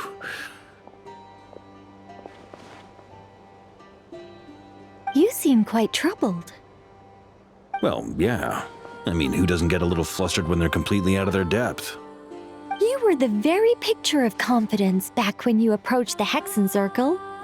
Eh, I could have been faking it through that whole meeting for all you know. Who's to say I'm not just a ball of nerves in a charming and gregarious package? Oh gosh, really? I'm so sorry, I had no idea. Well, you're all the braver for it. Still, I was much more in my comfort zone than I am here. At least in Mondstadt, you can cry for help from a cliff top and actually stand a chance of summoning Barbados himself. Things have never looked bleaker than they do now. If we don't pull this off, Tevet's doomed, isn't it? Oh, you think so? Actually, yes. Yes, it probably is. It's a shame. Don't put too much pressure on yourself. Tevat has faced annihilation many times in the past, but it also gave us you, didn't it? Hey, don't give me that. It's not like I'm anyone special. I disagree. Every human born in this world is special. We angels have always believed that. In that case, this humble human being has a big favor to ask of you. I thought you might say that. I'm sure Alice, in her great wisdom, sent you here precisely to help us in this difficult time, yes? Well, that has less to do with her wisdom and more to do with my power. Of course, of course. Well, the thing is, these elemental defenses we're about to build, I don't think it's a question of if they'll fail, but when. Durin's findings from his patrols make it clear that Dottore is constantly expanding his territory. First it was his lab, then the design bureau, and now this. It's not realistic to completely stop him encroaching on the rest of Nagcry. Rather, our goal should be to stall him for as long as possible. If Miss Sandroni's calculations are correct, well, they're the closest thing to certainty we have in this situation, so let's assume they are. Anyway, her calculations suggest that our best hope for victory lies in Miss Columbina's return. It's up to us to slow Dottore's advance and buy time for her to make a return. Are you asking me to help you with building the defenses? No. I'd like you to prepare for what comes next. When he eventually reaches us, we will have to fight him. You were an angel once and a mage now. I'm asking you to lend us your protection. Oh. Can I take it that you're triggering the terms you fought for during our three-way talks? Well, technically those terms were about protecting Mondstadt. But if you're happy to agree to the change in location, then yes, let's do that. You're cashing in on this much sooner than I'd imagined. Well, yeah. The way things are going, I might not get another chance. Very well. The mages have heard the knight's plea, and we will respond. To tell the truth, Alice and I had already discussed how we might help you all, so I didn't come empty-handed. I always like to be prepared.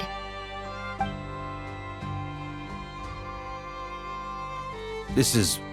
wow, yeah. This is great. Seriously, thank you. It's been many long years since I had a chance to dazzle humanity with a little divine intervention. To humbly serve as a reliable and responsible guide. Anyway, Knight of Boreas, please accept this gift in recognition of your great virtue. Go now. May the angel's blessing deliver you safely to your destination.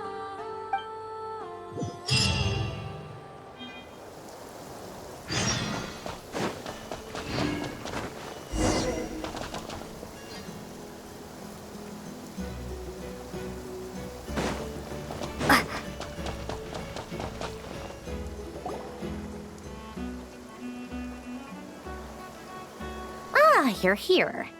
Sandroni! How are things going? Glad you asked. You two are about to become the first people to lay eyes upon my masterpiece. Or should that be the first person and the first, specter? Hey! Whatever. Come, feast your eyes on this. Wow! We've never seen something like this before! This meter displays the progress of my formula. Currently, it's still making the most important connections. Once it's finished running, I'll deliver it right to your side. And then, we can finally bring Columbina back. What do you mean, deliver it? Can't you just tell us over the Dodo communication device? It'll just be some numbers, right?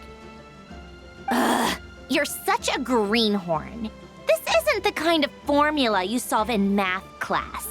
It's a highly complex algorithm capable of constructing a framework of rules. Ugh, whatever. We'll be here all day if I start trying to explain it. All you need to know is the formula must be completed before we can bring Columbina back. I'll share the data with you. Nicole's agreed to let me use her information channel, so we just need to use the Dodo communication device like so. And there. Now you can check in on my progress. Wow! Look at that! You're amazing, Sandroni! About time you recognized my genius. Took you long enough. Anyway, that's all for me. You should check on the others if you have time. Make sure we don't have any weak links in the chain.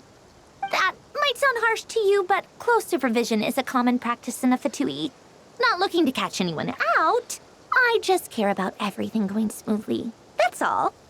I'm kinda stuck here while the formula's running, so I need you to be my second pair of eyes in the meantime.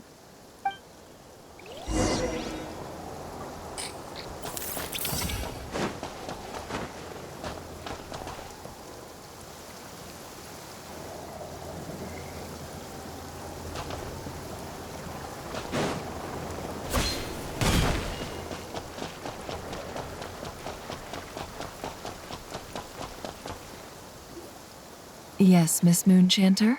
What are you staring at? You always address me in the strangest ways. Lady Moonchanter 1 minute, Miss Moonchanter the next. Yes, and? Are either of those incorrect? Not as such. It's just that I simply call you Nefer nowadays. Uh-huh. That's my name. What's your point? The point is I don't add any honorifics or titles. Meaning what?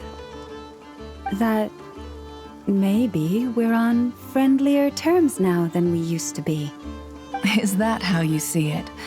Then I thought I was the one with eye damage. Never! Wilma! Paimon, Traveler. Just swinging by to check in on you. How are things going? Did you manage to get some rest?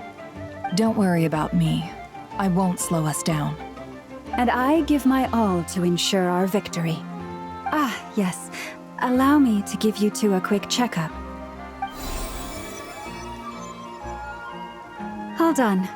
You're both in good shape. You're welcome. You'll have your work cut out for you in this battle against Dottore, so make sure to get some rest in first. Paimon will keep an eye on her. Don't you worry. I'm glad to hear it. Take good care of yourself, too, Paimon. Sure thing.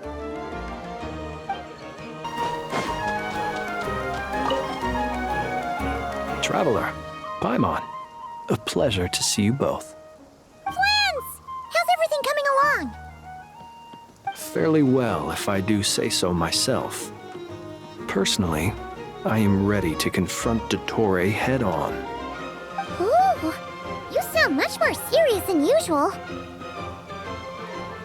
To be honest, I am not usually fond of exercising my full strength. For one thing, it's hardly conducive to maintaining a low profile.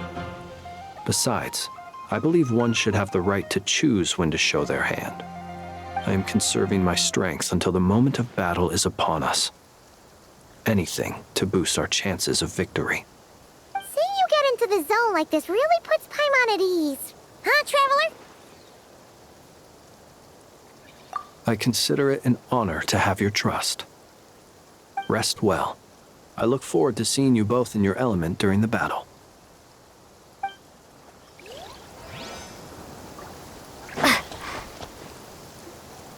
Thankfully, Miss Nicole has come to our aid.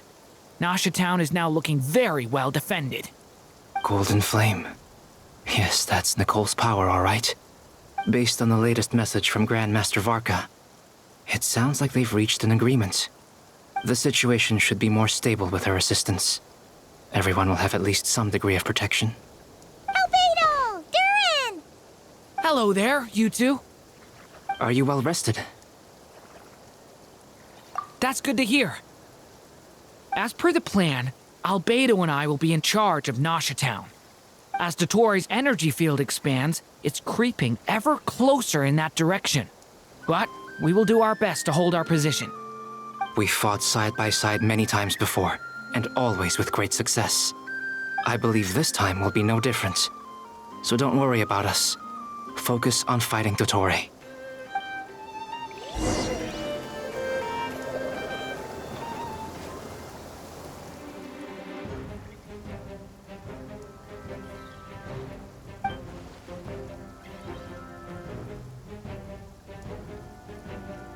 Here they come. That's quite a horde. As we expected. Get ready, everyone. Take your positions and prepare to engage. Let's begin. I'm at the ready.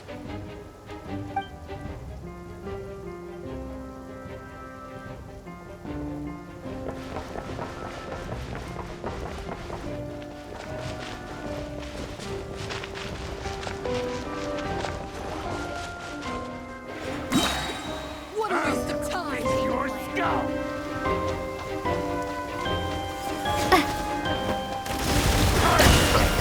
Be silent. Beware the creatures of the night.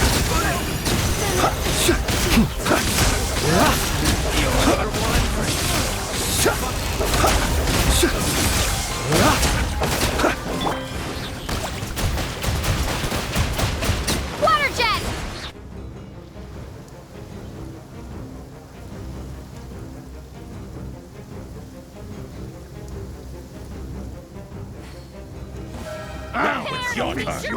this place. Time to go clean.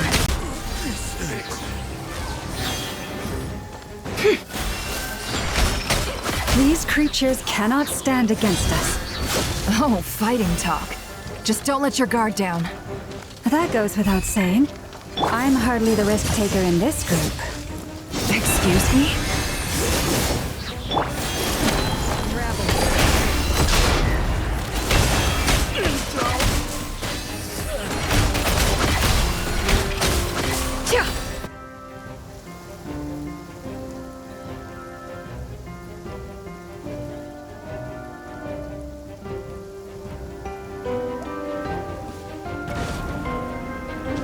Coming to be!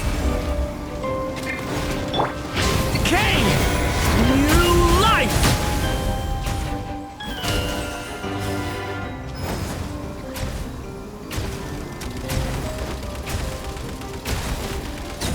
Huh, that was easier than I thought. Naturally. What do you mean? Is it because as created beings go, we're of a higher level than them? Very good.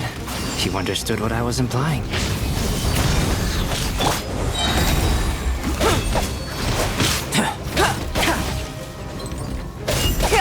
Feel this ancient power. A turning point?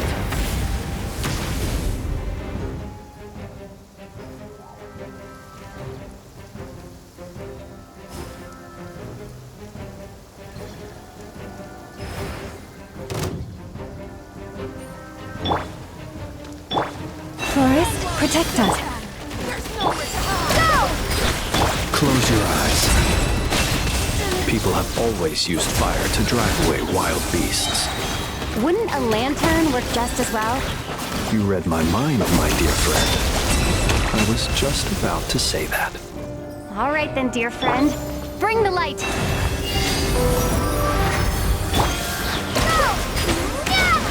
Can't hide the truth. The deception ends here.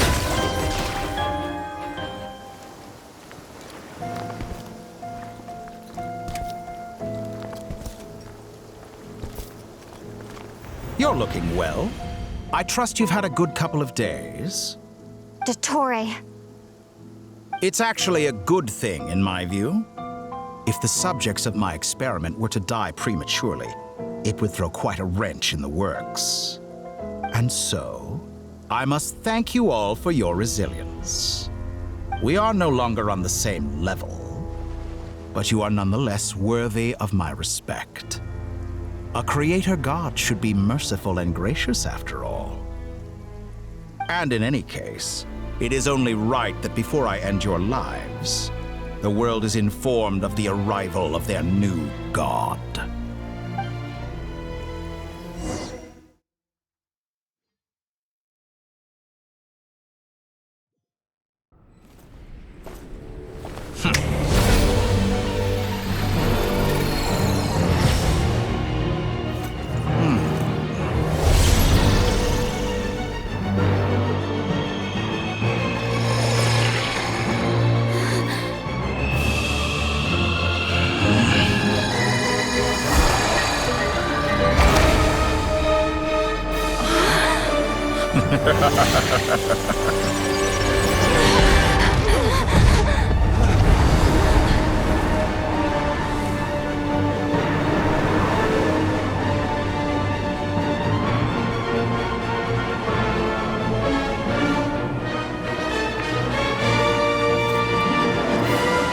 The experiment begins.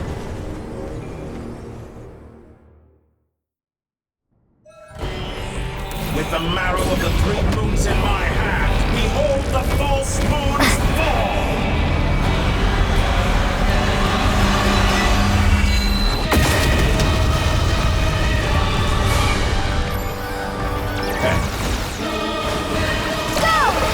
Such a simple attack, and you're already struck. Be shackled.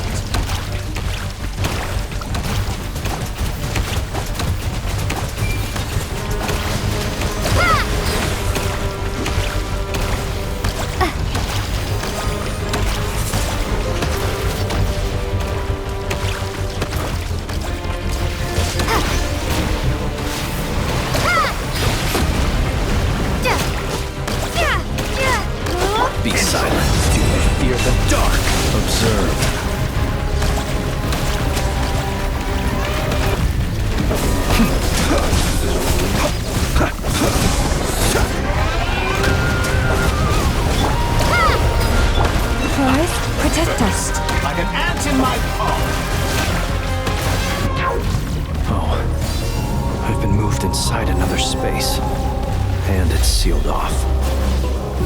Looking at the structure of it, it seems like the Torii intends to trap us here. There's no exit. Our endurance is about to be put to the test.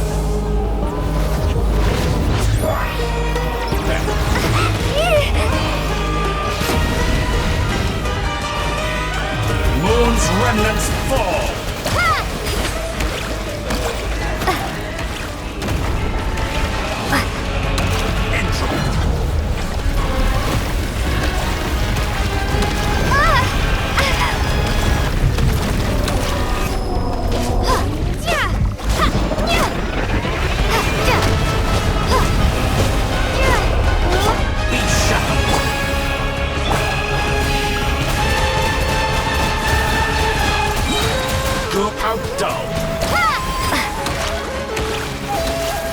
It all adds up. With the marrow of the 3 moons in my hand, behold the false lords fall!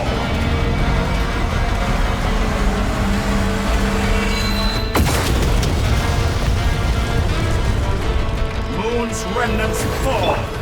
Go! No more lies. It all falls into place. Tell me, where will you try scurrying off to next? Looks like Dottore has opted for a divide and conquer strategy. But we will not allow him to triumph. Now, I shall pray for our victory. Forest, protect us.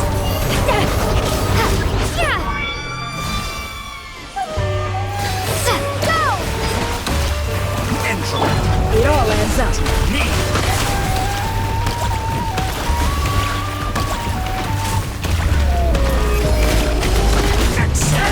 You barely managed to touch my arm. I thought you dodged that. Reverse.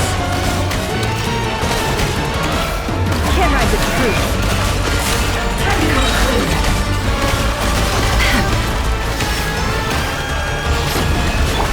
Water jet!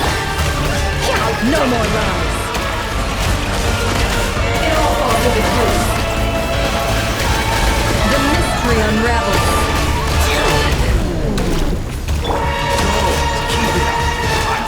Collecting data. It all adds up. That's more like it. Some results of value. Be annihilated. That which cannot stand against me. What a joke. What's this supposed to be? A knockoff version of the space Columbina got trapped in? There really is no way out. We'll see about that, Dottore.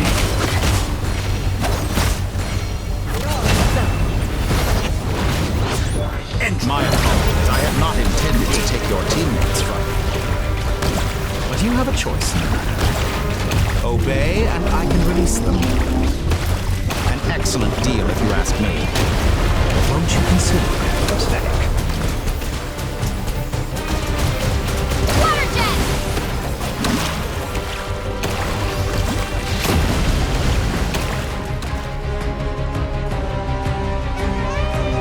I'm aware you've been working on some little tricks to surprise me with, but it appears that none of them have come to fruition. My guess would be that you're trying to bring Columbina back. But then, where is Sandrone? Or are you trying to buy time for her? I always found their friendship to be a curious phenomenon. Two highly incongruent personalities, and yet they share a deep connection. Speaking of Columbina, I once saw her as like a younger sister. We got along quite amicably while she was with the Fatui. But then one day she suddenly decided she would refuse to take part in any further experiments. To this day, I truly don't understand what I could have done to upset her so much. It's such a pity. I could have had a sister, a family. But alas, she grew to dislike me. You're not fit to be family to her. That I can't deny. So many people, all obsessed with playing out the same tired old dramas.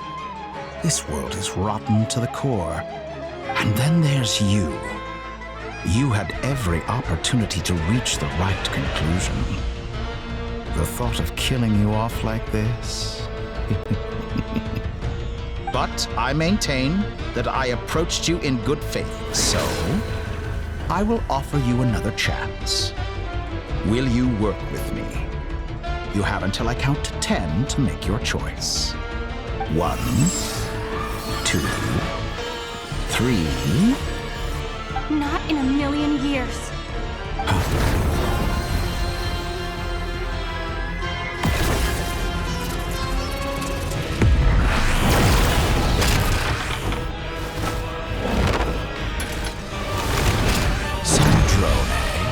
What a pleasant surprise. I didn't think you'd join us all the way up here. You're as sick and twisted as ever.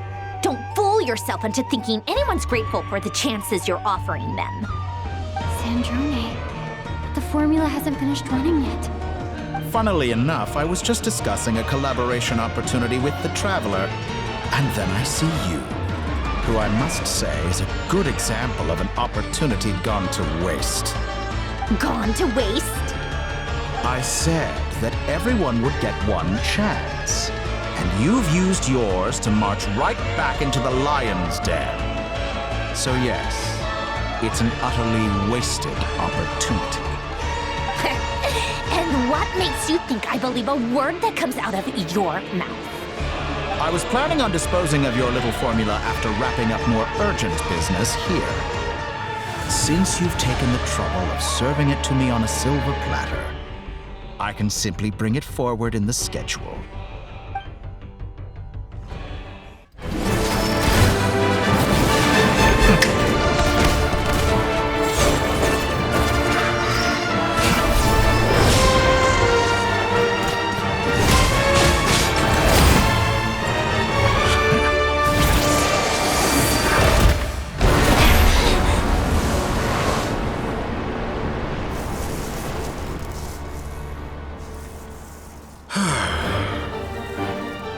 Is this your life's work?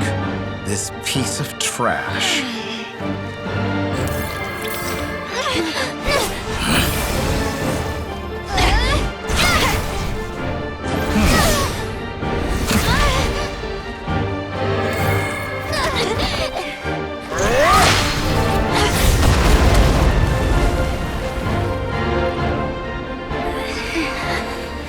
Your formula runs too slowly, Sandrone.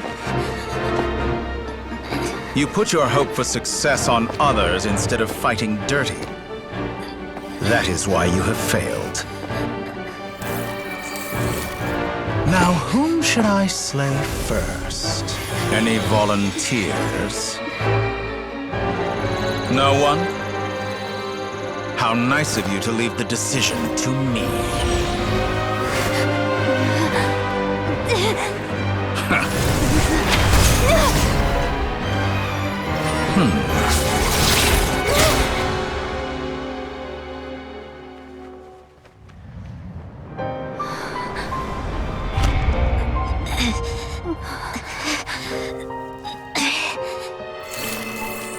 Oh, how unexpected. Sandrone, any last words for me, comrade?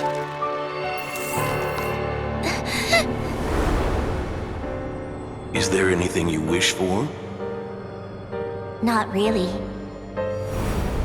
But I've always known what I don't want. Go to hell, Dottore.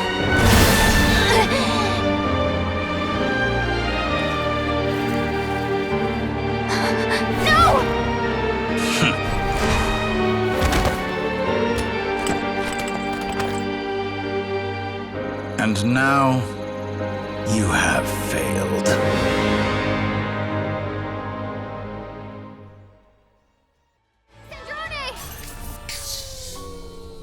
Now you see how fragile mechanical contraptions are.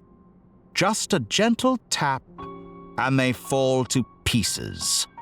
However keen of an inventor Sandrone may have been, her death spells the end of the formula that was running inside her body. Of course, I have to commend her for making it this far. As her colleague, I have to admire her stubborn tenacity. Now, it is time for you to take your place by my side. My count was interrupted, but the second chance I extended to you still stands. Once again, you are welcome to join me. By now, I'm sure you have gained a greater appreciation for the power and authority I wield. What is stopping you from embracing a new world of endless possibilities? Not in the mood to talk? As you wish. You seem less talkative than usual today. I'll change the topic to something more apropos. Sandrone was always like this, never trusting anyone, always so reluctant to share her research with them. Objectively speaking, she had her strengths. It is remarkable how she extracted and even optimized the world formula from so much data. But her inability to trust was her undoing. Had she allowed someone else to monitor or run the formula for her, you might still have a chance at victory even now. But regrettably, she was a stubborn fool. As much as it pains me, she had to go. Dottore, maybe this is news to you, but people can change. Columbina surprised you when she escaped, and I think Sandrone would surprise you too. Change? You can twist the truth however you want, but I see it clear as day. You're the one who can't trust other people. Is that how you see me? By this point, what can you hope to do about it?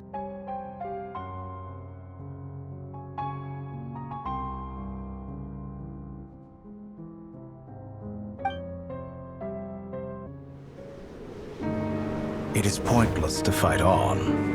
You've already lost. Wrong. You can't win this, Dottore.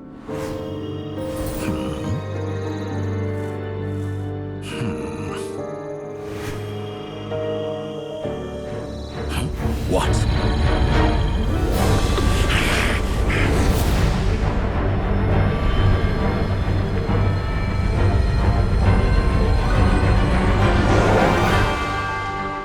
My formula can get us 90% of the way. It will connect you to Columbina. Then, I will bring the formula's output to the Traveler's side. For the last 10%, do whatever it takes. Just bring the moon down.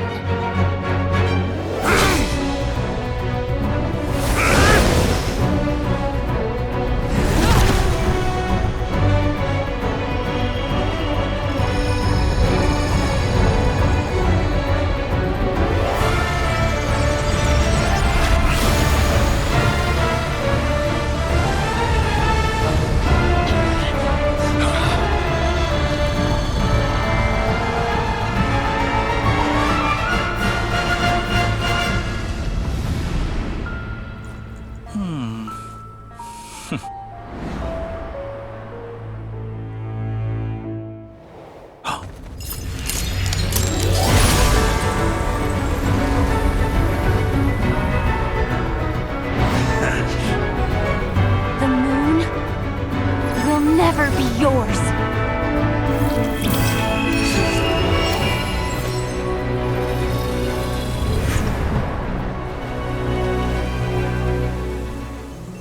I turn my body into moonlight and pour it over Nodcry. My soul I leave here to inform my future friends. Lastly, I will hide the Trilune Authority within the Frost Moon. And when my body, soul, and authority are reunited, finally...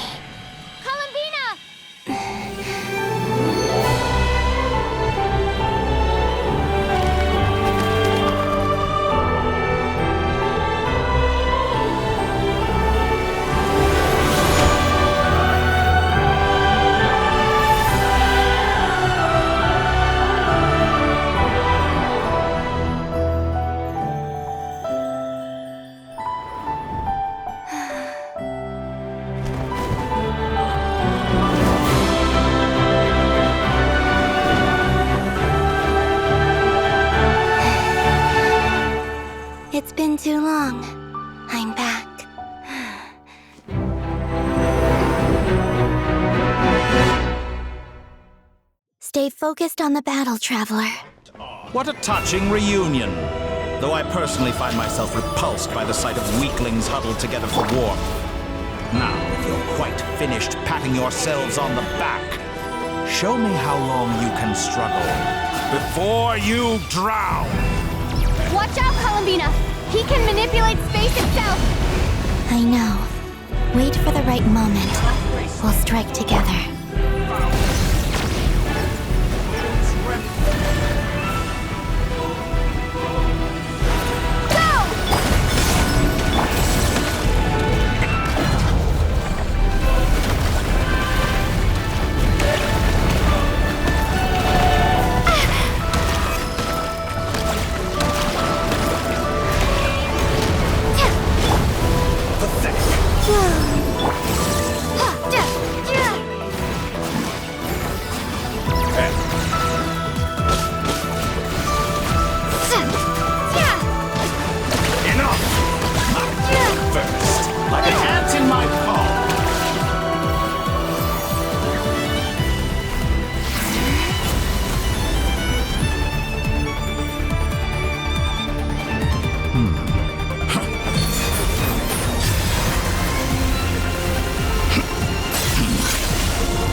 Everlasting as the moon.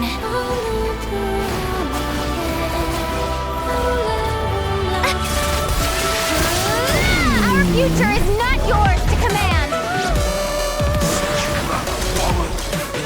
Rotten, decaying world!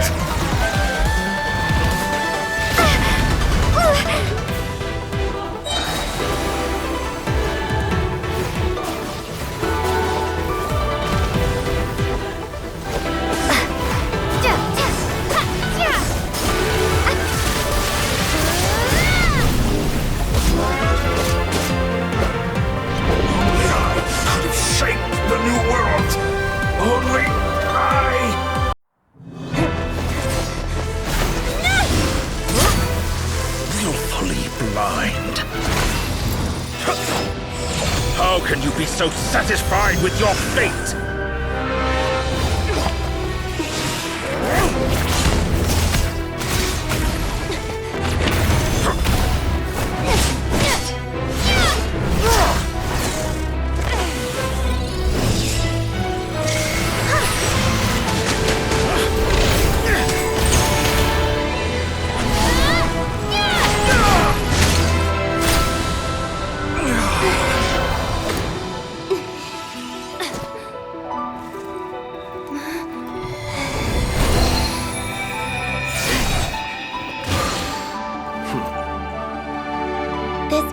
Was never about fate. It's about friends, family, and the home you stole from them. So dull. Only the weak rely on each other for comfort. You shall see. Once I transcend fate, you will be nothing but fodder for my grand experiment! That will never happen.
No, this world is our home.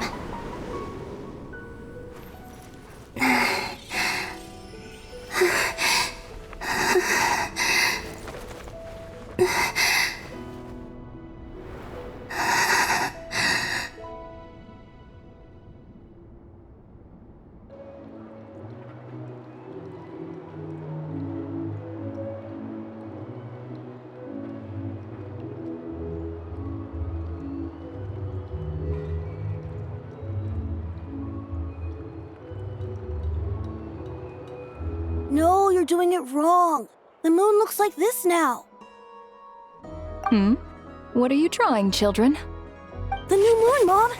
It looks different than before, doesn't it? Also... Can I go buy a sugar sculpture today? Please? Just one? All right. I suppose today is a special day after all. Almost like a festival. Extra, extra! Get the latest Nasha Express here! Post-disaster report! Nasha Town reborn beneath a new moon! The voyage begins today! The future looks bright thanks to the League. Want a copy? I knew things would be different, but I didn't think that would include the moon. They say a new moon goddess has been born. A new moon goddess? Who's saying that? The Frost Moon Scions? I guess so. I'm not too clued up on the details. As far as I'm concerned, the moon's still in the sky and it's business as usual. Hey, since we've come all this way, shall we grab ourselves a free meal while we're here? Are you a convert now? Or are you just here for the free lunch? Oh, come on. What does it matter? After everything we've all just been through? That smells good. All right, that's it. I'm hungry. Time to eat. Come on! We gotta get there early, or there won't be any good spots left! Shh, keep it down. This is a residential area. What if people are still sleeping? Why is it so noisy outside? It's okay. Paimon was pretty much awake anyway. It's been so long since we last had a chance to relax, huh? Feels like time is moving slower than usual. What about you? Did you rest well? Still winding down from everything that's happened? Or are you wondering how our friends are doing? Or is it about what Dotori said to you? Okay, if you say so. But don't push yourself, alright? Let Paimon know if you need to talk. What we just went through was a lot.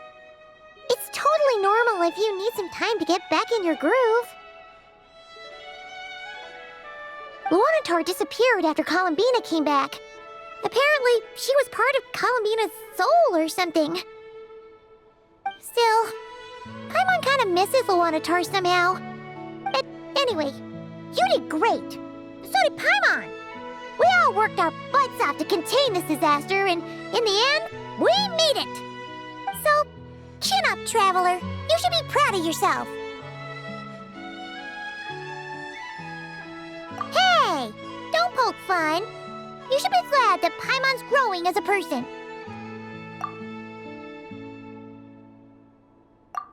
Paimon didn't think you'd mention it. You have no idea how anxious Paimon was. She was worried sick about you.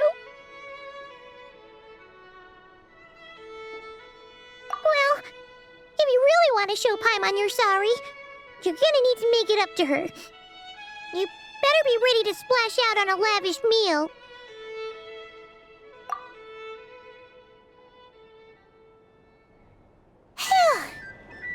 Okay. Paimon's full now. Huh? Oh, well... Hey there, Traveler and Paimon! Good morning! Morning, Yehoda! Here for some breakfast? Oh, I've already eaten. Just need some water. I I was mostly worried you might forget what day it was today. So, I came over to remind you. Careful there, Paimon. Too much food will make you drowsy. Don't let anyone catch you hiding at the back and nodding off during the league meeting. You should probably be saying that to Aino. She's the baby of the group, if anyone.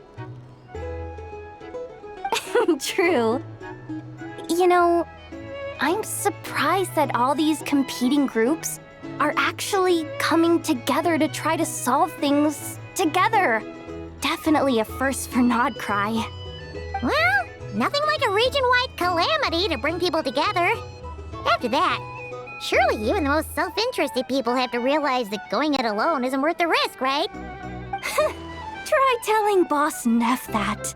She's not exactly convinced that people are gonna get with the program. Really? But if she's so pessimistic about it, why'd she agree to be the Curatorium's representative in the league? Probably 'cause even though Unity sounds like a pretty far-fetched idea, the benefits it would bring make it worth a shot. I think things will work out, though. I swear, Nodcry feels like one big family now with everything that's happened. More than it used to, anyway. Paimon's with you on that one. And it seems like plenty of other people agree, too. Just listen to the bustling streets. All right.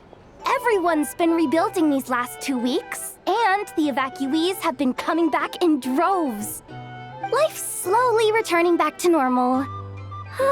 Which means my workload's probably gonna shoot back up. Were you about to head out? There's still some time before the ceremony begins, you know. Yeah, we were gonna take a stroll around the square and say hi to some friends first. Sounds good. See you later then. Please accept today's boon.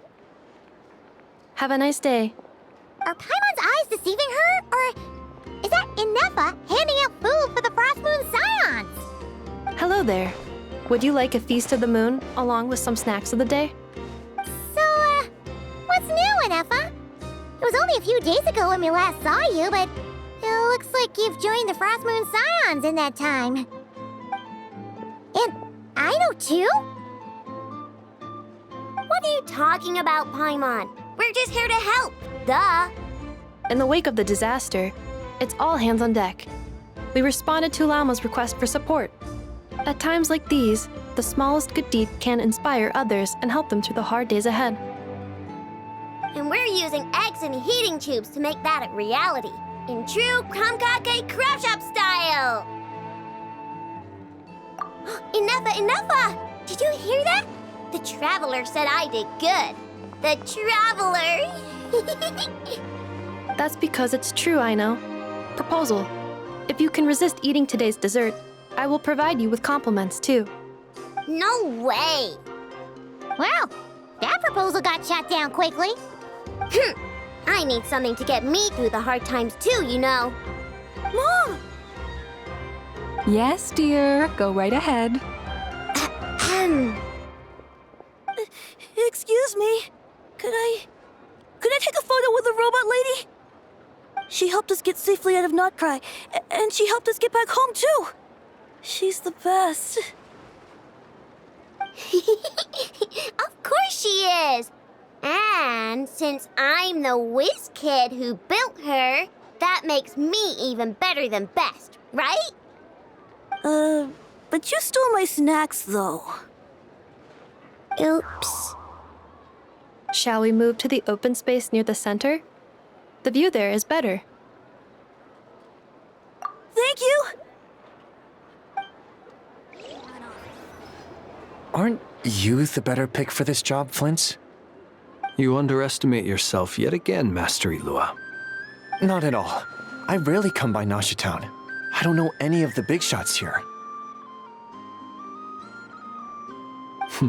All in good time. Socializing is a step-by-step journey. But you're much further ahead on that road, aren't you? You're not seeing the full picture. You know the truth now. My friends do not understand my habits. There is no question about it. The Lightkeepers need a representative in the League. Someone who is upright, cares about other people, and can realize their self-worth through group action. You say it like you wouldn't make the cut. I am most flattered that you think I would. Sigh a little less, Master Ilua, and have more faith in yourself. All the Lightkeepers agree that you're a very promising young man. That is precisely why Starshina Nikita felt safe delegating such important work to you. I'm sure we all also agree that we would sooner die of dehydration than manage to wrangle anything out of you in a discussion. My apologies. I am not in the habit of bringing water with me when I go out. Whatever. I'll take the job. By the way, who else is part of this? Oh, it's quite the who's who of Nodcry. There's the Moon Chanter of the Frostmoon Scions, the boss of the Curatorium of Secrets, a representative of the Voynich Guild, and even someone from the adorable Kromkake craft shop. I'm sure you will find speaking with them to be a genuine pleasure. If you say so. I've never done this work before, so I'm honestly a little scared of making mistakes. But I'll do it. Not only is it our duty as Lightkeepers, but because I want to make Nodcry a more welcoming place. An admirable attitude to take. The beacons are lit, Ilua. We're but one step away from breaking through the blizzard. We have the chance to band together and build our shared homeland into an Elysium. This is unprecedented for Nodcry. An opportunity not to be missed. Yeah. You're right. I'll do my best. Quite a few familiar faces have arrived. Let's go, shall we?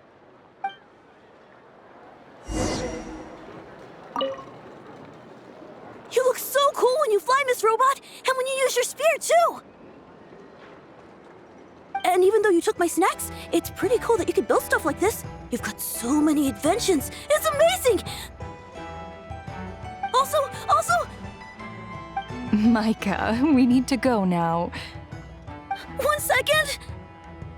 Please take this Feast of the Moon, as well as some snacks. Share them with your mother and your lovely family.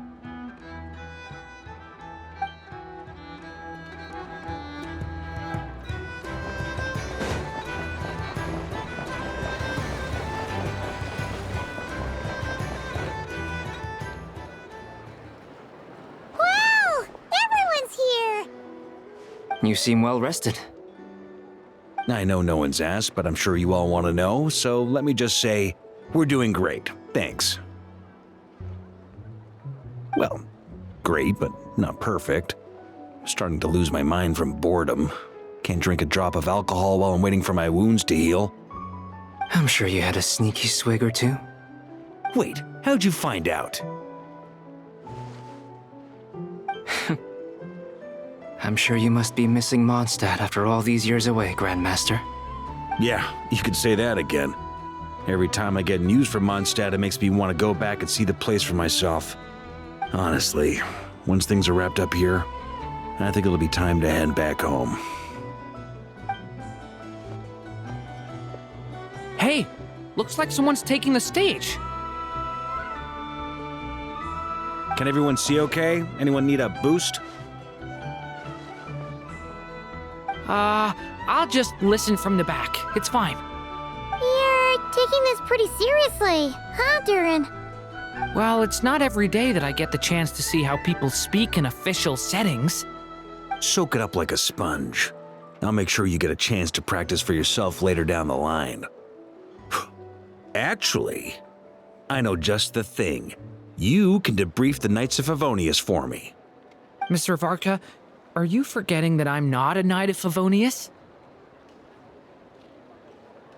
I can knight you. Any particular title you'd like?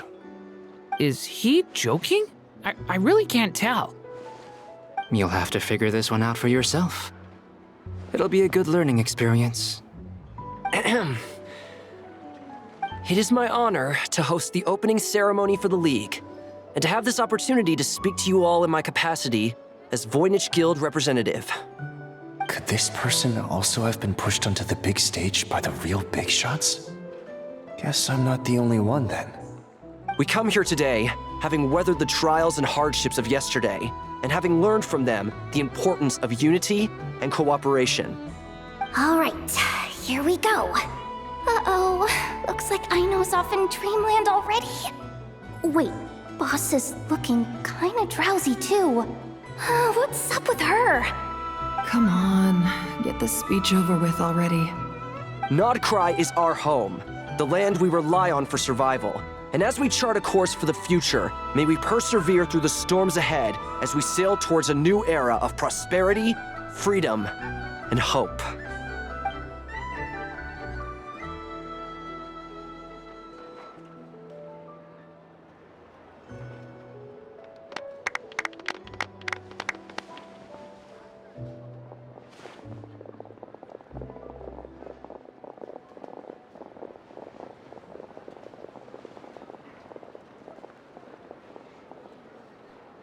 Looks like we'll have more opportunities to travel in the future. I'm sure you'll cope, Lady Moonchanter, given how fleet of foot you are. Unfortunately, I suspect I'll be too busy at the Curatorium to act as your host. We have a busy schedule, not to mention an international network of contacts to manage. It'll be all right. I'll just check your schedule with Yehoda well in advance. And if she's not available, I can simply ask Ashru. You... So giving my employees extra workload isn't enough for you? You're really going to drag my cat into this too? I thought you'd approve. Aren't you forever increasing your employees' workloads? That's a bold statement. Are all the Frost Moon Scions feeling more audacious now that your moon goddess has returned? Columbina's return has brought joy to all who care about her. That includes both you and me. As for the Frost Moon Scions, we are learning how to thrive independently, without relying on the moon goddess. It is up to us to make our home a more livable place. Joining the League is one of the steps we are trying towards that end. I like the word try. It's nice and non-committal. You can opt out at any time and still say you tried. You don't see a bright future for the Frost Moon Scions? Or did you mean the League? I'm just not as optimistic as you. The Frost Moon Scions should count themselves lucky that they have a leader as stubborn and enterprising as you. But Nodcry's a big place, with all kinds of people. Most of them don't enjoy answering to a leader, or even listening to reason. Well, that's where you and your methods come in. Unless the Curatorium of Secrets is only here for appearances. For now, yes. And that won't change until this venture becomes worth my while. What would make it worth your while? Getting out more than I put in. Right now, I'd barely break even, but I'll grant that it's a good start for Nodcry. Then maybe it's worth a try. All right, you can stop now. Or do I have to join the Frost Moon Scions before you'll get off my back? You'd be very welcome to join us. Hey, you two! Congrats on all your hard work! What are you chatting about? Nefer was trying to dissuade me from adding to her employees' workload. Also, she's considering joining the Frost Moon Scions. Sorry, what? Your conversations are always the most interesting. Would you two care to join me for some tea before heading to your next destination?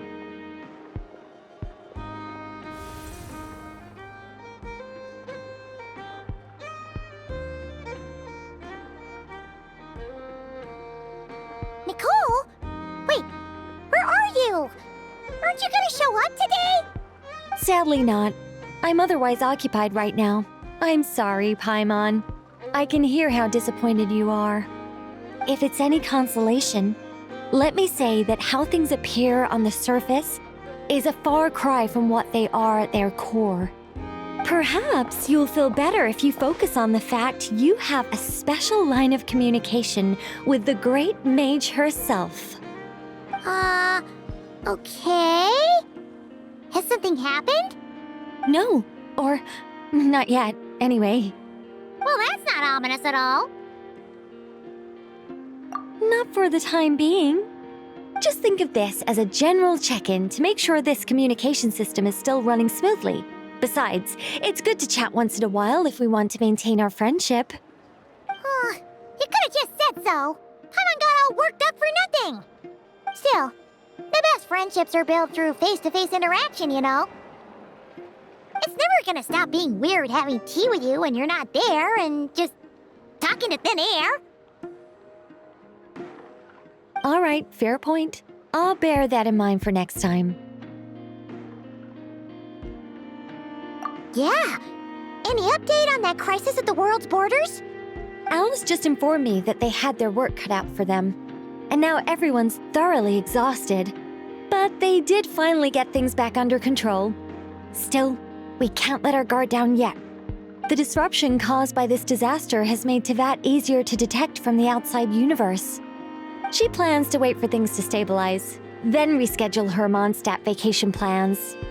As for me, I agree with Hat Guy's perspective. This is a time when many new variables are emerging, and the situation is changing constantly. Plus, most of this change is for the worse. We have to remain vigilant and ensure that the embers of chaos are not rekindled. I did notice that the energy in Nodcry changed somewhat after the War of Funerary Flame, but since it was still aligned with the Light Realm, I never gave it a second thought. It looks like I'll have to examine the connections between phenomena I observe more closely in the future. Just doing my duty. It's more or less second nature by now. Of course, to give you the full picture, I'd have to start with the substance from which angels were formed. Never mind, Paimon's right. Showing off my knowledge would be much more satisfying in person.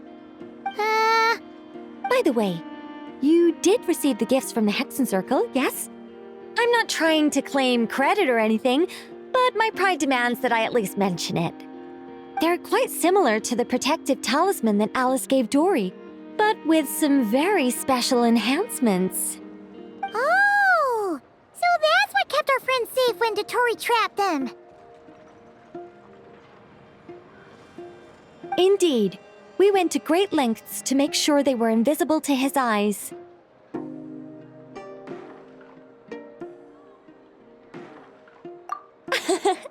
I'm so happy they came in handy. Still, not fishing for gratitude, by the way. I just want you to be aware that sometimes your friends may be protecting you in ways you cannot perceive. Anyway, I'll contact you if anything else crops up. If not, you know what they say, no news is good news. Oh, my angelic instincts are tingling. They say you should head to the docks next. Your friends are about to board their ship home.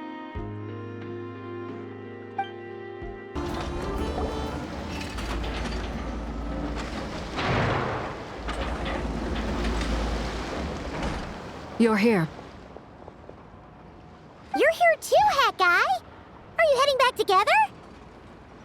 No, I'm bound for Sumeru, and she for Fontaine. We just happened to cross paths at the harbor. Everything seems fine. Sandrone may have an abominable temper, but she's always been very responsible with important calculations, and things entrusted to her by valued friends. You always speak as if you know us inside out, Mr. Hat Guy. Maybe I'm just a good judge of character. I certainly hope that's all there is to it. Regardless, you have been a significant help in this matter. For that, you have my gratitude. I didn't do anything special. Sandrone's the one who completed a seemingly impossible formula and turned the tide of the entire battle, even giving her life in the process. She's the one we should be thanking. Even we were unaware that Sandrone had hidden the real formula inside Polonia's body. She managed to fool Dottore into thinking the formula was running in her system by installing an identical-looking decoy within her. She probably realized that she didn't have the strength to stop Dottore. But this way, she could at least get him to lower his guard. She always worked like that. Always had a backup plan. Well, that's why I'm traveling to Fontaine. She made a request of me long ago, and the time has come to fulfill it. Think of it as her will. She said that should she ever fail in a mission, she'd like me to deliver her core and Polonia's to the Fontaine Research Institute. She also mentioned that she had made arrangements for people there to set her affairs in order. Some of her personal effects, such as her notes, were left to me. I've decided to take them back to the House of the Hearth, for safekeeping primarily, but also as mementos, I suppose. However, there is one book among them that I'd like to leave in your care. I'll have someone deliver it to your residence at the flagship at a later date. No, I was specifically warned not to tell her. This is her last wish, and I will abide by it. I can only hope so, but none of us here can know for certain. I bade farewell to Columbina earlier today. As promised, she turned the iridescent moon's marrow over to me. She spent a long time with Sandrone's body, saying her goodbyes. Oh, is she alright? Sandrone's passing has left a great wound in all of our hearts. It will take time to heal, but Columbina surprised me. She offered me some words of comfort before I departed. Despite being grief-stricken herself, she showed an awareness of the feelings of others around her. She never used to act like this. Clearly, she has grown. And I suspect that we have you to thank for much of the change we are seeing in her. After these recent events, the Tsaritsa has revoked the Pale Star Edict. Snezhnaya now realizes that the arrest warrant for Columbina was just a ploy by Dottore, who coveted her powers. I shall return to Nodcry to see her as soon as I find the time. I hope that from now on, she too will explore more of the world. Columbina Hyposelenia's journey is only beginning. My ship is here. Traveler, Paimon, we shall meet again. You too, Hat Guy. What are you still bumming around for? Isn't Columbina waiting for you? I thought today was the day you'd agreed with her to go find out the truth about your sibling. You're afraid you won't like the truth when you see it. Well, this is new. I was starting to think that nothing could scare you. Don't say that! Wouldn't you be if you were in this situation?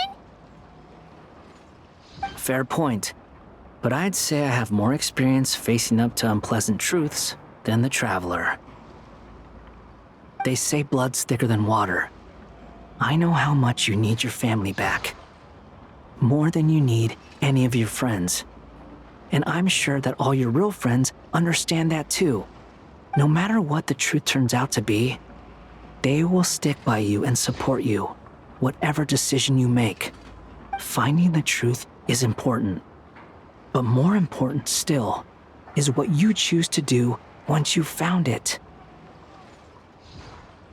At least, that's the life lesson I've learned from my experience, grappling with the truth. What? Now that Dottore's dead and gone? A little, I guess. But it hasn't solved everything. Maybe I regret not getting to end his life with my own hands. Or maybe it's something else. But for whatever reason, I still feel like I have a chip on my shoulder. Either way, I'm going back to Sumeru. Lesser Lord Kusanali is gonna need help dealing with all the chaos Dottore left in his wake. Not just from this incident, but everything he did in the past, too. You should continue with your journey, as you've always done. Who knows? Maybe we'll meet again someplace else. So, what should we do now? If you want to explore a bit more to steady those nerves, Paimon's game! After all, when Columbina said she knew where your ship was hidden, Paimon promised to give you two some alone time with the truth. It hasn't been all that long since we were last apart, sure, but with Columbina there, Paimon's sure things will be just dandy. Ain't no biggie. Paimon might be all about that food and fun, but she knows how to do right by people. Paimon's sure you'd prefer to digest the news about your brother in peace. But, no matter what you see, just know you can share it with Paimon. Of course, as long as it's not super private. If you can't make sense of something, let's give it some thought together. And even if we both can't figure it out, Paimon can at least treat you to a nice meal.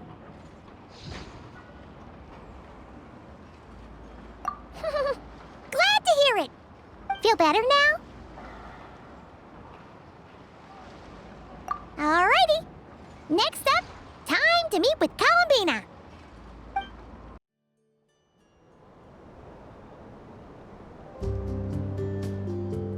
Columbina, we're here! Can't quite believe we're meeting out here. We've gotten used to walking over to Silver Moon Hall whenever we go see you. Well, you're still welcome to go there whenever you want to see me. It's just, now that it's all over, I've decided to make some changes. Try and fit in with the Frost Moon Scions, like Lama suggested. The older generation are still timid around me. They don't dare get too close, and they bow their heads when I walk by. But things are much better with the children. I see more curiosity in their eyes.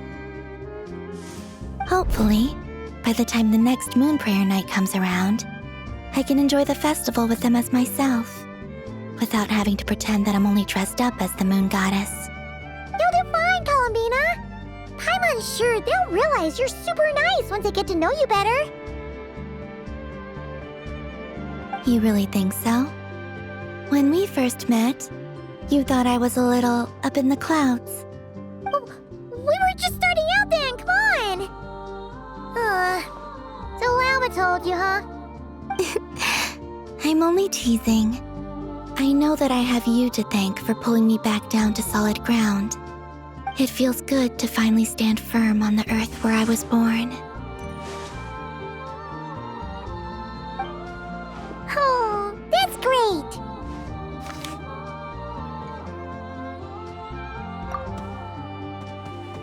Thank you. I'll make sure not to lose it this time. Well then, are you ready? Ether, what happened to our spaceship back then? Why did you leave? It's time to learn the truth at last. Ready as I'll ever be. Good. Then let me open the way for you.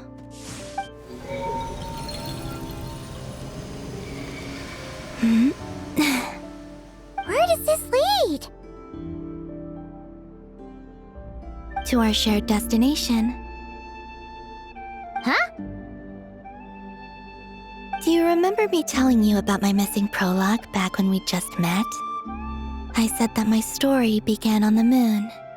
But while I was inside the moon's reflection, I realized that my prologue was really hidden in the future. I just had yet to discover it at that point.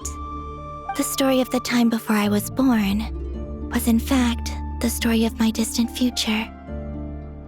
It's truly fascinating. But when I obtained the Trilunar Authority and returned to our present reality, I sensed something I hadn't expected. Your prologue. So you mean... Yes, your spaceship.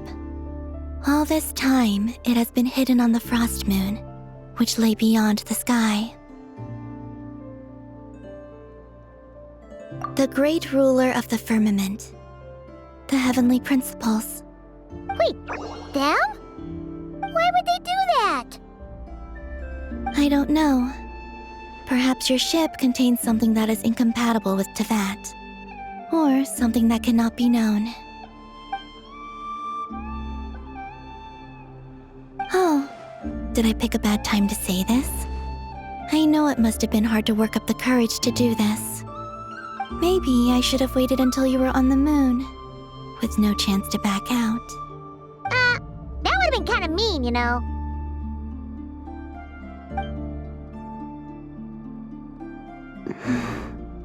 Take me there. Oh? Whatever is hiding in that ship, it belongs to me and Ether. Those memories belong to us. No one else has the right to decide whether I should or shouldn't know about it. Not even the Heavenly Principles.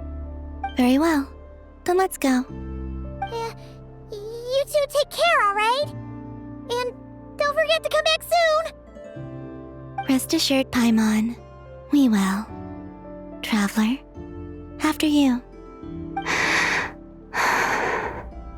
Thinking about the story that we'll find hidden on the moon? Yes. And hoping that it has a happy ending. Stories like that don't exist, you know? You don't believe in happy endings? I don't believe in endings.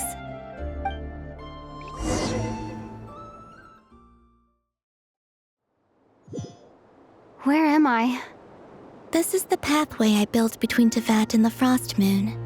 The moon is very far away from us, so it could be a long journey.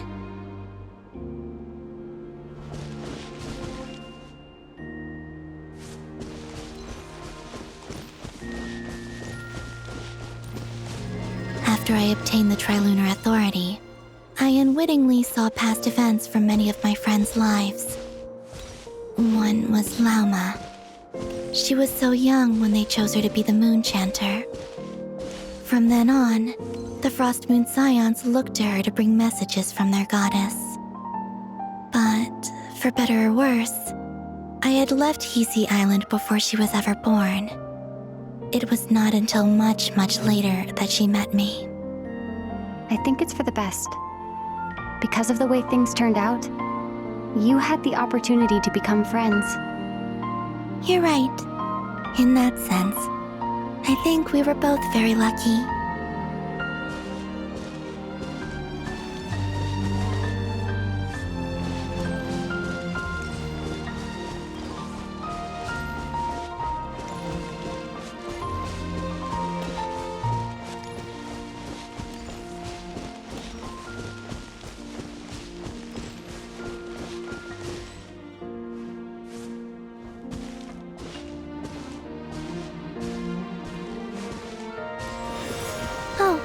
And about that mage, Nicole. I only recently learned that she has lived in Teyvat since the time of the Three Moon Sisters. The Moon Goddesses always had a good relationship with the angels. I suppose our friendship continues that tradition.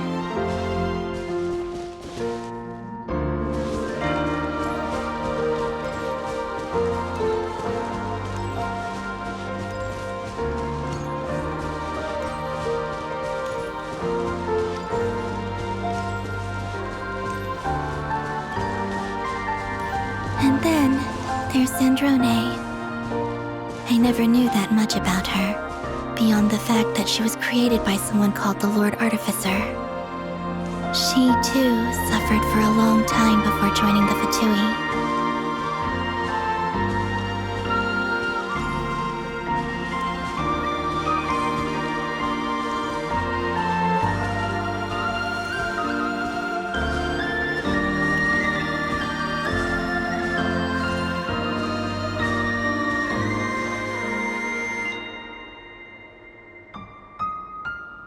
How I wish I could talk to her again, even if only to hear her say nasty things to me.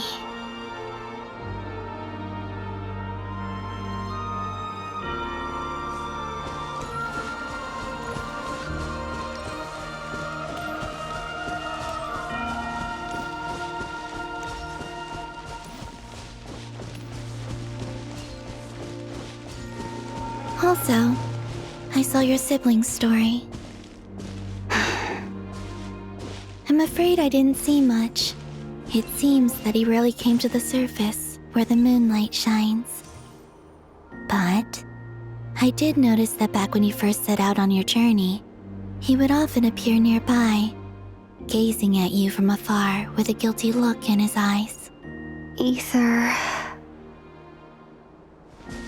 Let us speak no more of the past. I probably shouldn't reveal so much about my friends. It's not my place. Let the moonlight carry us forth. We are very close now.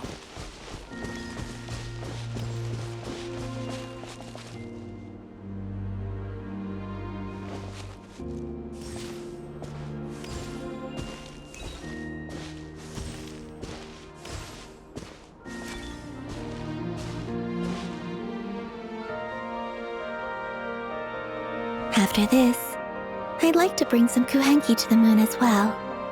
If they're willing, of course. What about your other friends? Will you bring them to visit too? Certainly. But I'll need to tidy the place up first.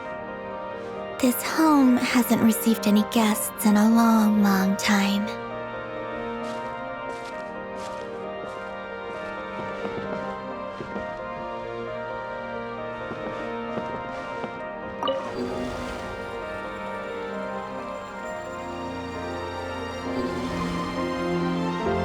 I remember writing something similar with you on Moon Prayer Night. I believe it was called Dodoko's Whirligig. Yes, that was it. You asked me if I was afraid to return to the moon, and I said that I was. The idea that I had gained something precious, only to lose it so quickly, that frightened me. But I'm not afraid anymore. Besides, this time, we're traveling together.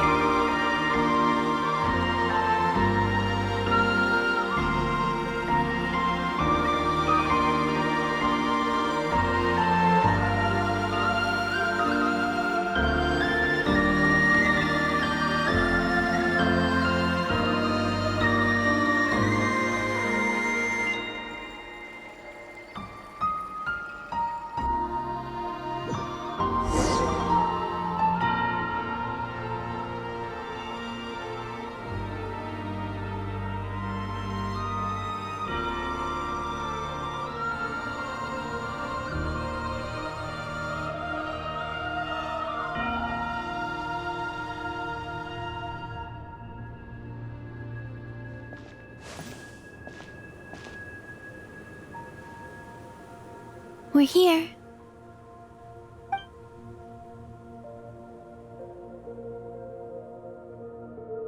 Over there.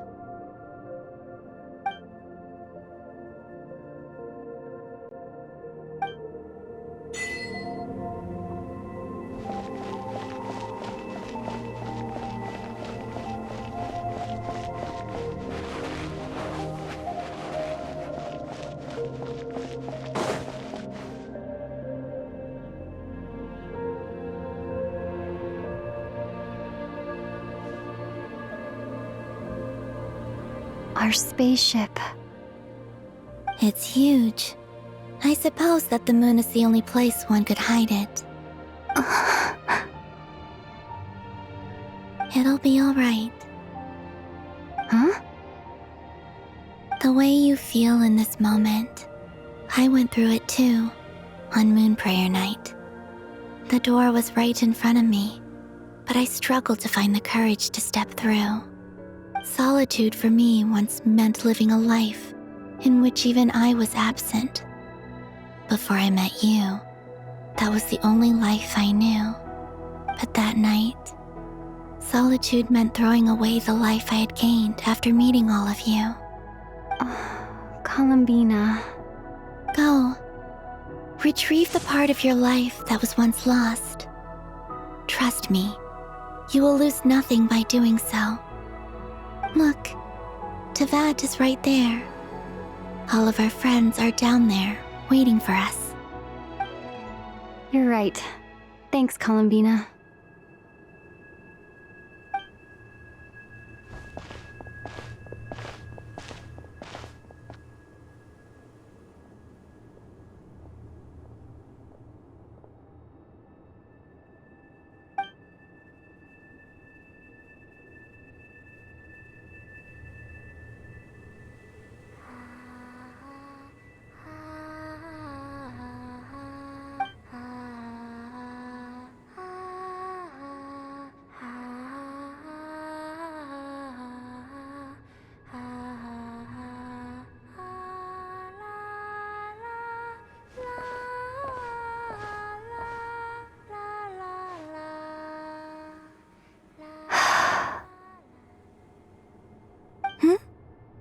Finished?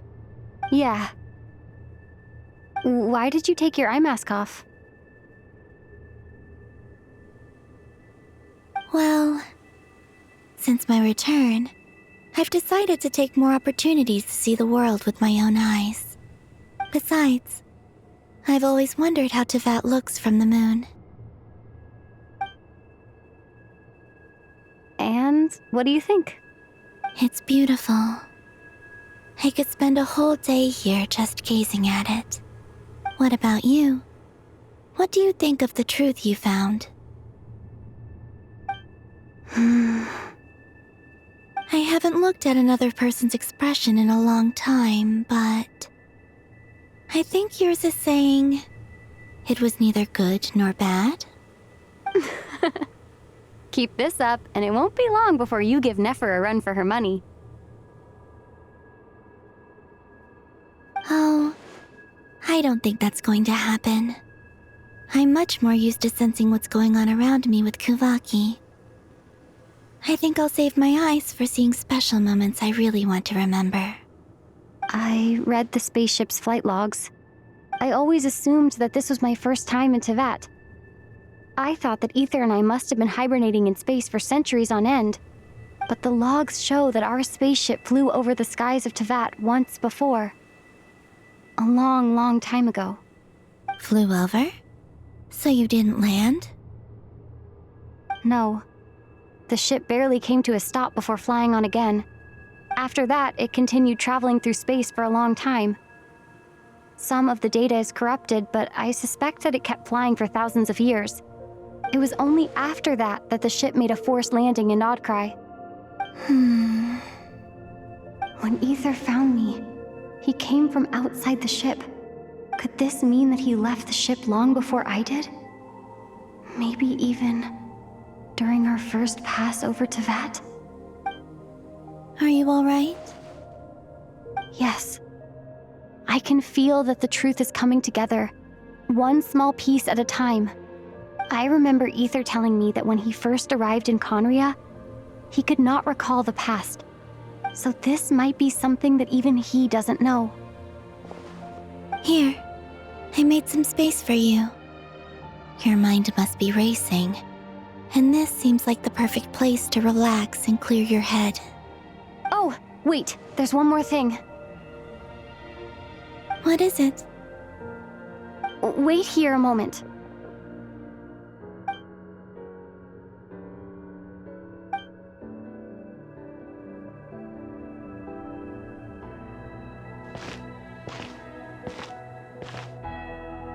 Hey, Columbina.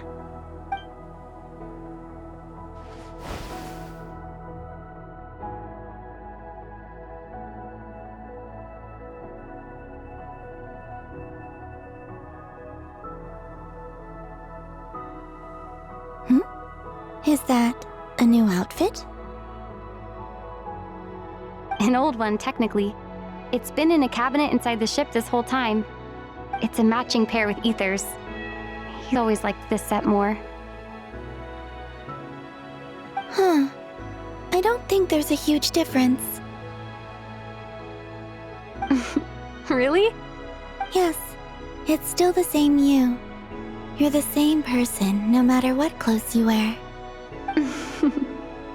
Only Columbina would make an observation like that.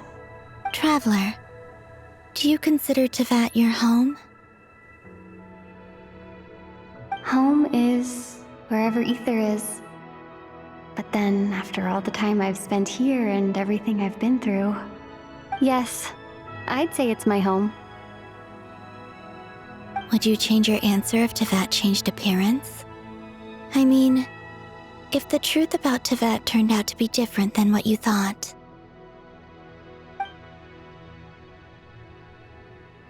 I don't know. But I don't think so. The truth is not what matters most to me about Tevat.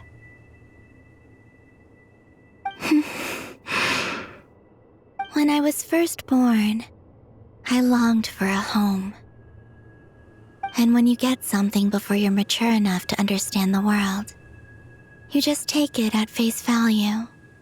I thought that a home was a transaction. You give me what I want, and I'll do the same for you. But you and your friends taught me what a true home should look like. You never asked for anything, yet you gave so generously to me. That's because your friendship matters to us. It was worth it. In the past, I thought that my birth in Nodcry must have been a mistake. But after journeying to the distant past where the story began, I realized that it was I who chose Nodcry to be my future home. Now, I am glad that I made that choice. I'm sure your friends are just as glad. In fact, I intend to make the same choice today as I did back then. What do you mean? Well, I've given the Eternal Moon's Marrow to Lauma, and the Iridescent Moon's Marrow to Arlecchino. And now, I shall return my Kuvagi to Nodcry again, that it may continue to protect my chosen home. Wait, but what about your body? Oh, are you worried that I'll disappear again? I won't. Not this time. The Frost Moon has now entered the fall sky, and I am the Trilune Goddess. I am only returning to Nodcry the part of me that it needs. I am giving what I can, because my home is worth it. Oh, and I have something for you, too. For me? Yes. Come closer.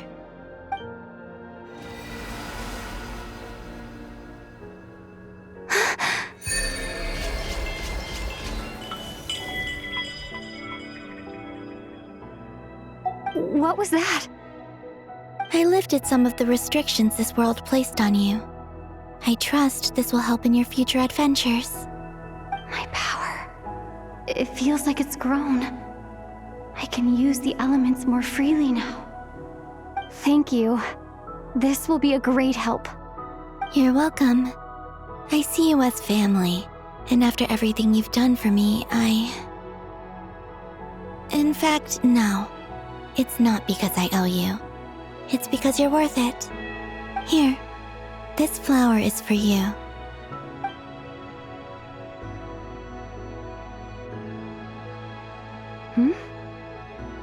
Isn't this a moon prayer blossom?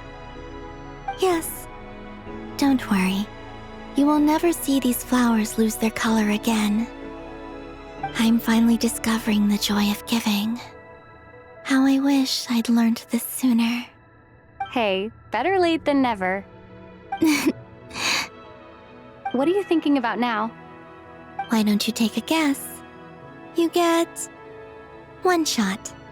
I don't think I'll get it in one guess, but I'm sure it's a happy thought. That's kind of a sneaky answer. I can't say you got it wrong. Down into that, the moon seems so far away. I felt it might always lie beyond my reach. But on the moon, everything feels so close by. The haze that once enshrouded the skies has finally been dispersed. I feel like a traveler on a winter's night, starting a new chapter in my tale by the warmth of a bonfire. I don't have a lot of luggage, but I do have a lot of hope for the future. Well, what's next? Next? To start with, I want to stay here just a little longer. After that, let's return home and continue our journey.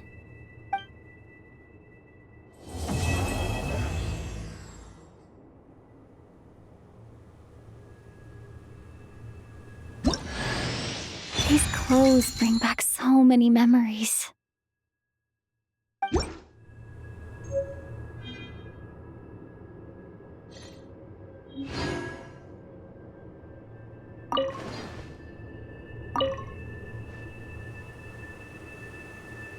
The journey goes on, for you and for me.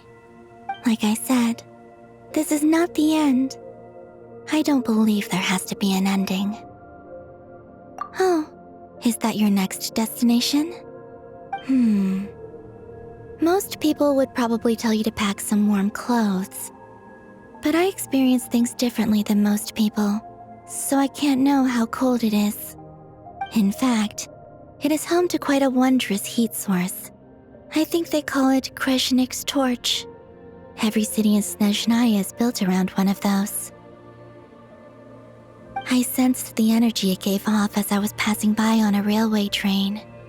It felt grand and distant. I also recommend the Korolievsky troupe in Snezhnograd. They give performances quite regularly, and entry was free for harbingers. I liked them a lot.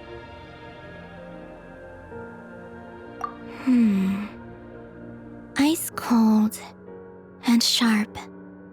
Crystal clear in some ways, yet profoundly unfathomable in others, like the thick layer of ice on top of a frozen lake. That's just the impression that Tsaritsa gives me. I was never able to glimpse what truly lies beneath that icy exterior. In fact, I don't think the people of Snezhnaya even know what kind of power their god wields. Maybe that's because the Tsaritsa herself has never acknowledged nor accepted that power. There's Regrator, the Rooster, and the Jester.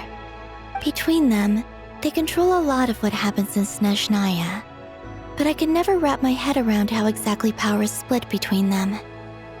I just know they are each responsible for many specific domains. I noticed that the Rooster and Regrator often appear to get along on the surface, while working against each other in secret, and theirs is not a friendly rivalry. But I wasn't particularly interested, so I tended to keep my distance. Now that I think about it, the term Mistelton often seemed to come up in connection with Project Stuja. Once things settle down in Notcry, I'd like to explore the world beyond Snezhnaya. You've told me so many stories about the other places you've been to, and all the friends you've made there. I'm curious to visit those nations and see them for myself. It would also help me learn more about the journey that has made you into the person you are today. Okay. As you continue on your journey, don't forget to gaze up at the moon once in a while. It is, after all, no longer an illusion. It shall cast down its true moonlight, connecting us in truth.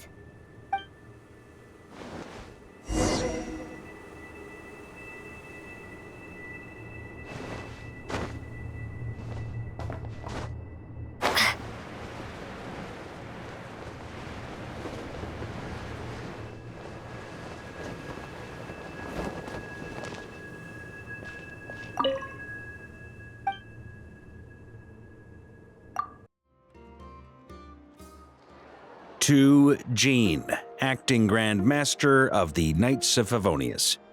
This preamble is such a pain to write. It's probably high time we got rid of this acting business. I trust that Dern has updated you all on recent events. Hope we didn't worry you too much. The good news is, we managed to come together and put a stop to the Doctor's evil schemes. With that, I think it's safe to say that Notcry is finally out of the woods. As for the Fatui, not counting the Damselette, aka the Moon Goddess, who has left their organization, we found ourselves allied in this instance with both the Knave and Marionette. May she rest in peace. As ever, we find ourselves better off for making friends rather than enemies. But until we can ascertain the Tsaritsa's true intentions, the future remains uncertain. In a short while... Wait... How am I meant to surprise everyone if I tell them in the letter that I'm heading home? Well, that would be a huge waste. Okay, got it. I will begin sending the expeditionary team back home in waves. I'm sure they'll be able to answer any questions you still have. I hope they won't gloss over the details of my many heroic deeds. But if they do, I'm sure it'll be because they're just too exhausted from the long journey. I think of Mondstadt daily. Please give everyone my best regards. P.S. The honorary knight went above and beyond this time. Are there any other honors we can give her? I'll leave it with you. P.P.S. Please be extra nice to Klee for the foreseeable future. I cashed in on the last favor that the Hexen Circle owed us, so we need to earn some more goodwill. If there's any serious problems, feel free to stick me in solitary confinement when I get back. I'll do the time for her. Whew. And that, as they say, is all she wrote. End of an era. And with the moon shining down brighter than ever, I think everyone is going to sleep well tonight.